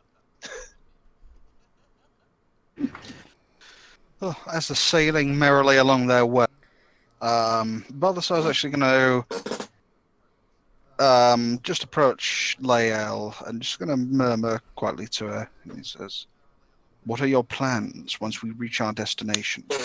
I assume that you must return to the surface soon enough." No, she says quietly, so not to others here unless they want to. The High Priestess of the Conclave told me that they have not heard from my family based in Menzoberranzan for some time. While I was captured in the outpost of Valkenveen, the slave carriage was also late. I feel like this is all connected to the Feozras, and I will be heading to Menzoberranzan to investigate. Your suspicions are well founded, I fear. Please, be safe. I would not like this to be our last meeting, my lady. You should know better than that. I am blessed with Illustrae's grace myself. I do not fear what is out there. At that, he sort of nods with a little certainty and a little grin. He says, "Bahamut also watches over you." And she smiles and says, "You can thank him then for me." That I shall. As she stares out at the mist, which seems to be getting thicker as you travel. Right. Roleplay for a moment. I need to run to the bathroom. Or the loo. I'm standing on the back of the ship with the makeshift rudder that we created, just steering where we need to go. Mateys, I feel a whole lot better being on the water again. I feel a whole lot more stable on my feet, and I just shake the boat back and forth with all the weight I can, so it starts rocking back and forth a bit. Mm-hmm. You're just saying this while the DM's not here, so she doesn't make you. Oh yeah, we roll would a be dead. dex check or anything. I'm not gonna do it that hard. I'm just gonna do it for a little bit of movement. I mean, I hope we made it stable enough, right? Roll me a dex check! I too have a very small apartment and I can hear what Jason's is saying. What are you doing? I'm just giving a little bit. I'm saying that I feel a whole lot more comfortable being on a ship on water again now, and I want to just rock it a little bit back and forth just for my stability on the boat again. She didn't hear you. You could have lied. Why would I lie to my DM? Exactly. Oh, you suck up. As you do so, Sweet summer child. as you do so, you notice that Leo looks quite panicked and she moves to the centre of the boat and holds onto the raft, for she is in heavy armour and will sink like a stone if she does topple over. Alright, I stop immediately. I just wanted to give a little bit of a tap to it, nothing else in that, so it stabilizes after that. And I stand there with one hand in my on my waist and the other hand on the makeshift rudder and trying to steer a bit through hopefully maybe some kind of stream that goes along in the water. Mm-hmm. And if not, we made a few paddles, so everybody can have a paddle, and we made some backup paddles. Excellent. So you guys are going to have to paddle because there are no currents in the dark lake. Oh, yeah. There's no wind. And Leo doesn't help you because she doesn't do manual labour, but every now and then she tells you to take her to the wall where she tries to get her bearings and then obviously adjusts your course appropriately. And you travel like this for several days. Every time drawing nearer to Sloopladub, the Feozras gets thicker and more dense. Oh, I meant to ask. I'm sorry to interrupt. While I was gone, I remembered. Where is our friend the Jello Man? Oh, he's with you. Oh, that's cool. He hasn't said anything. He's just been there, hanging out. I thought there might have been a drain in the floor or something, and he just disappeared. No, he's been with you, and you All guys right, have cool. ignored him. He hasn't disturbed you or anything. He hasn't asked you. All right, I retroactively remember him now. Whose shoulder is he on again? He's not on anyone's shoulder, because that's Shroom, and she is with Umtum. Yeah, She is Fruit is Okay, with me. sorry. She is Umtum's little pet, but the Jello Man or What? Gloop, as I am going to now call him, he Jello is humanoid size. So you can't miss him. He's a big giant slime. Oh, he's been with us. Yeah, Okay, he's been with you. cool. Then I'm gonna try to Right? make friends with him.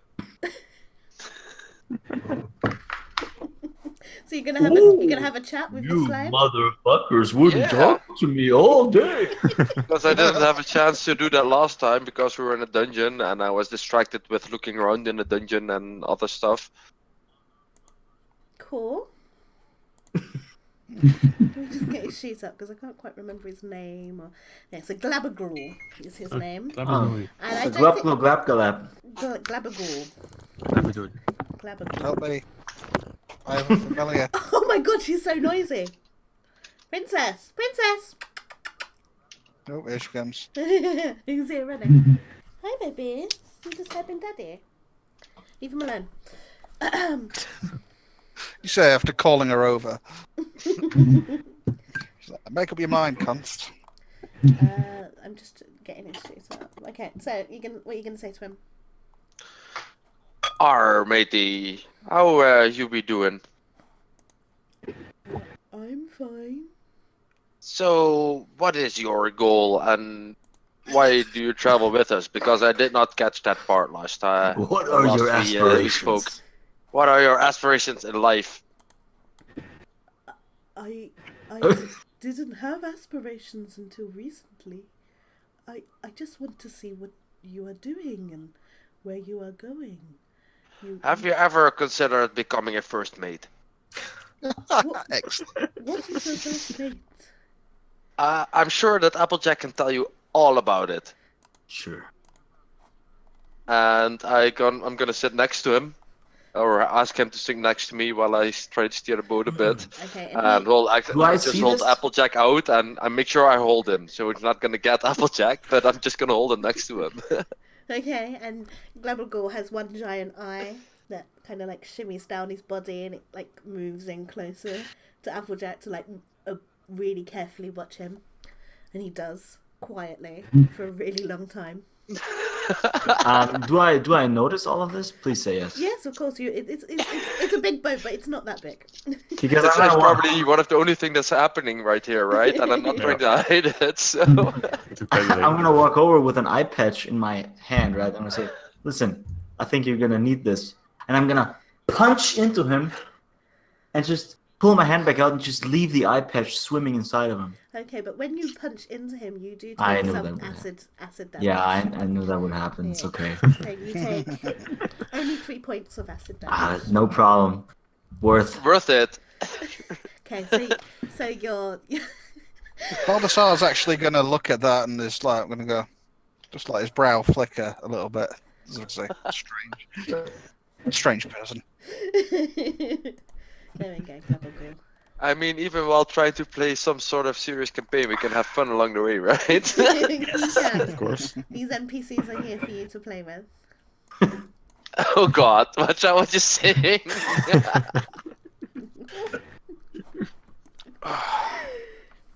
And yeah, the eye patch stays in there, and it seems to kind of like hook on to his other eye, and then it's just like an eye patch next to it. And he turns to you, Don, and he goes, "Am I a first mate now?" At least of this ship. What do I need This to is- do? You're doing fine. This is it. Just keep doing what you're doing. We'll teach you more when we get to it, or when we get on aboard a bigger ship. I'm just looking forward for future mateys to join me on my further travels, if and when we hopefully get out of this damn hellhole of a place. Out of this godforsaken hell.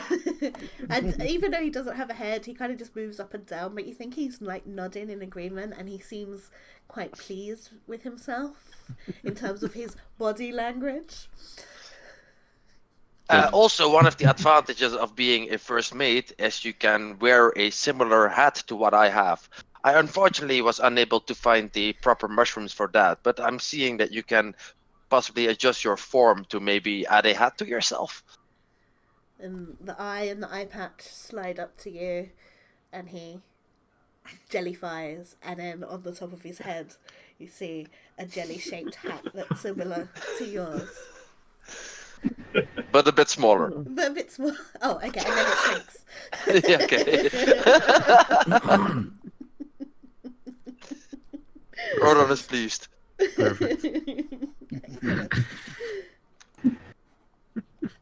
Anything else? No. No. Nothing. Oh, and here, Ken, here's Glabagul's portrait for you. Ooh, Awesome. Yeah, I remember. He's a stunner. And then he has a blob-shaped blob. Yeah, he has a hat. He has a hat. Excellent. Okay, so you travel like this for several days. Occasionally you see a raft that has more kuatoa on it, but they're much lighter than you are. Their boats are much smaller and swifter, and they keep you undisturbed. And occasionally you see a very large rowboat containing dwarf-looking creatures, but these dwarves have black skin and grey beards and hair, and they look at you with interest for a little bit before they too move on.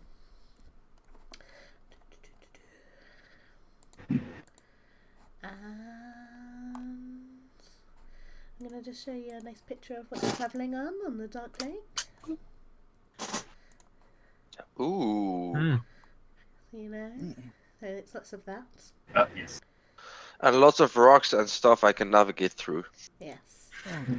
There are any of those? Is that fluorescent or luminous moss? It Or is some of it. like fluorescent luminous mushrooms. There's no moss in there. Mhm. There isn't. Or there is. Yeah, you can find moss. It's near water. Why not? There isn't. Okay, just as they go on this sort of this luxury gondola sort of ride through the romantic underground. I think every so often, if they happen to pass across a rock with this fluorescent moss on it, this light-giving moss, just mainly because it's part of a spell. Balsar's actually just going to reach out over the side and just run his claws along the stone and snatch up a handful of it and stuff it in his pouch. Excellent. Moss always grows towards civilization. Yes, and before you know it, a very pungent smell catches you. It smells like how ducks should smell on the surface of fish and salt and sea, but it is rotten and it is pungent and it almost wins you. Just like our cat's breath, basically. Yes. So Or a it little smells drink. like the worst harbors I've been through. Yes, the most Exactly like disgusting- that. Exactly like that. And as you do, you see two rafts coming towards you, and these are filled with kuatoa, and they raise their tridents up in arms and they ready their nets, and you can be sure that what they're going to do is attack you. And with that, we're going to end the session. Ah, Oh. But check out the other new picture in the chat real quick. Okay, Yeah. let's have a look. Yes. Yes. Yes. Yes, not that. I'm just going to move this a little bit so people can see it. Oh no, the camera's cut it. Oh, wait, maybe I can move this. excellent. There we go. Oh, yeah. that's funny. You can kind of see it because as I move it. You guys realize where we're going with this towards the end of the campaign, right? You're gonna be. I can pirates? Yep. imagine. It's a Well, shame- yeah. It's a shame you Or don't we're have just gonna control. we're just gonna have this slime that's just full of crap. All that's just filled with rubbish. I already planned on finding a parrot skeleton for him. Yeah. Let's just take the piss out of the slime and just stick crap on him until he looks ridiculous. Okay. So the stream may get a little bit choppy as I load something up. We're just going to recount on what's going on around. So, next week, or tomorrow even. So, tomorrow, please join us as we watch Tomb of Annihilation with DM Tolly. It's a game that I absolutely love to watch. It's so enjoyable. In my opinion, Tolly is the best DM in Fumbles and Tame. Who knows, someone else might prove me wrong, because on Monday, fingers crossed, we have a new DM and a new group starting with us. And I do believe they're playing the Yawning Portal. So we have a new game starting on Monday. It will alternate between the Yawning Portal and Princes of the Apocalypse. So we're really excited to see what those guys do with it and catching up with their story and meeting them. Because apart from chatting to them in the group, we don't know much about what they've been doing or what they've been up to, and it's going to be really, really exciting. So we're really looking forward to that. And then, of course, on Tuesday, are we playing DDO on Tuesday? Yes. Excellent. So we are playing DDO on Tuesday with Ken, maybe Jason, and anyone else that's joined your party. Stan will be there. Excellent. Yay. And then Out of the Abyss Session 1 will be premiered at 1 a.m. UK time, which is 12 a.m. UTC. So catch that, and then obviously you can watch it in case you want to catch up with my merry band of misfits. And then of course Saturday I bring back Curse of Strahd and my Curse of Strahd lovelies to torment them more with our Strahd, and yeah, that's what's going on. Of course, we have lots and lots of games that need players, so let me just tell you what's kind of going about. So, looking for a group. To join a group, all you need to do is join the Discord. If you already have a group and you just want to come stream with us or hang out with us or just let us know what your game is about, because remember, we have Discord exclusive games that are only played on Discord and not streamed at all. So you can just bring along yourself and your players and come hang out with us, like our new party will on Monday. So yeah, you can do that. Just join the Discord link below. So, Gathering of Souls, Fate, are you still looking for players? We have one slot available, yes. One slot available. Excellent. And that's what it says. So there is one slot available for Fate. Fate is we've already done the first session for it, but the slot that's available could honestly have somebody join it anyway. And you recorded it? Yeah, have you recorded it? Yes, it's been recorded. It needs to be edited, and hopefully will be getting released. Because I'm looking forward to this, because this is exactly something I would listen to in my car on my way to work. And I would listen to it at work as well, so we're really looking forward to that. So I'm looking forward to having posted that somewhere where we can. So yeah, and as more soon content. as done, I'll get it posted up. Yeah. I hear that Fate is the perfect game for you if you just love to roleplay. So if you want to get involved on that, then please join us. And then, of course, Tao is trying a great axe system. It is a system of his own design, and he needs some player testers. So just join the chat, message him, and let him know you're interested, and I'm sure he'll be absolutely thrilled to have you. And then, of course, Horde of the Dragon Queen, which is currently on hiatus until June, is looking for one new party member. And that is with me. I play Leah, the Sea Elf, and if you've watched any of those streams, it is hilarious. Last session we did eye surgery, and I was a giant octopus doing eye surgery, so I'm quite sure you can imagine how that went. Yeah, no, it didn't. It really didn't. It didn't end well. It didn't. Not for them anyway. For us, it was hilarious. It wasn't so much the, gory nature of the, of the surgery gone wrong. It was more the fact that only moments ago we'd actually convinced this cultist to turn his life around. And then murdered him. And then we murdered him after we redeemed. But, we were trying to help him, if that's any consolation. And then I hear that Krask, aka Brent, is running a short one-shot using the adventures of Middle-earth. So if you want to take the hobbits to Isengard, you need to jump in and get involved with that. It's a vintage meme. I know. I just slipped it in there quite naturally. And then Ken, do you still have a slot available for Elemental Bane? Yes, I do. Brilliant. So jump in, fill that up. It's a homebrew campaign going really well, really fun. 3 DMs. And we have slot for a player. It's not as bad as it sounds. We'll work on your marketing to sort that out. Yeah, it's a fun campaign having to do with elemental stuff sets in my own homebrew world. So there's a slot open. And then, of course, finally, I have 1 slot available for Out of the Abyss. I am interviewing people already, so if you are interested and you want to be there next week, message me, jump on the Discord, and let's sort something out. And we will see you in 2 weeks. Say bye, everybody. Bye-bye. Bye, everybody. Bye.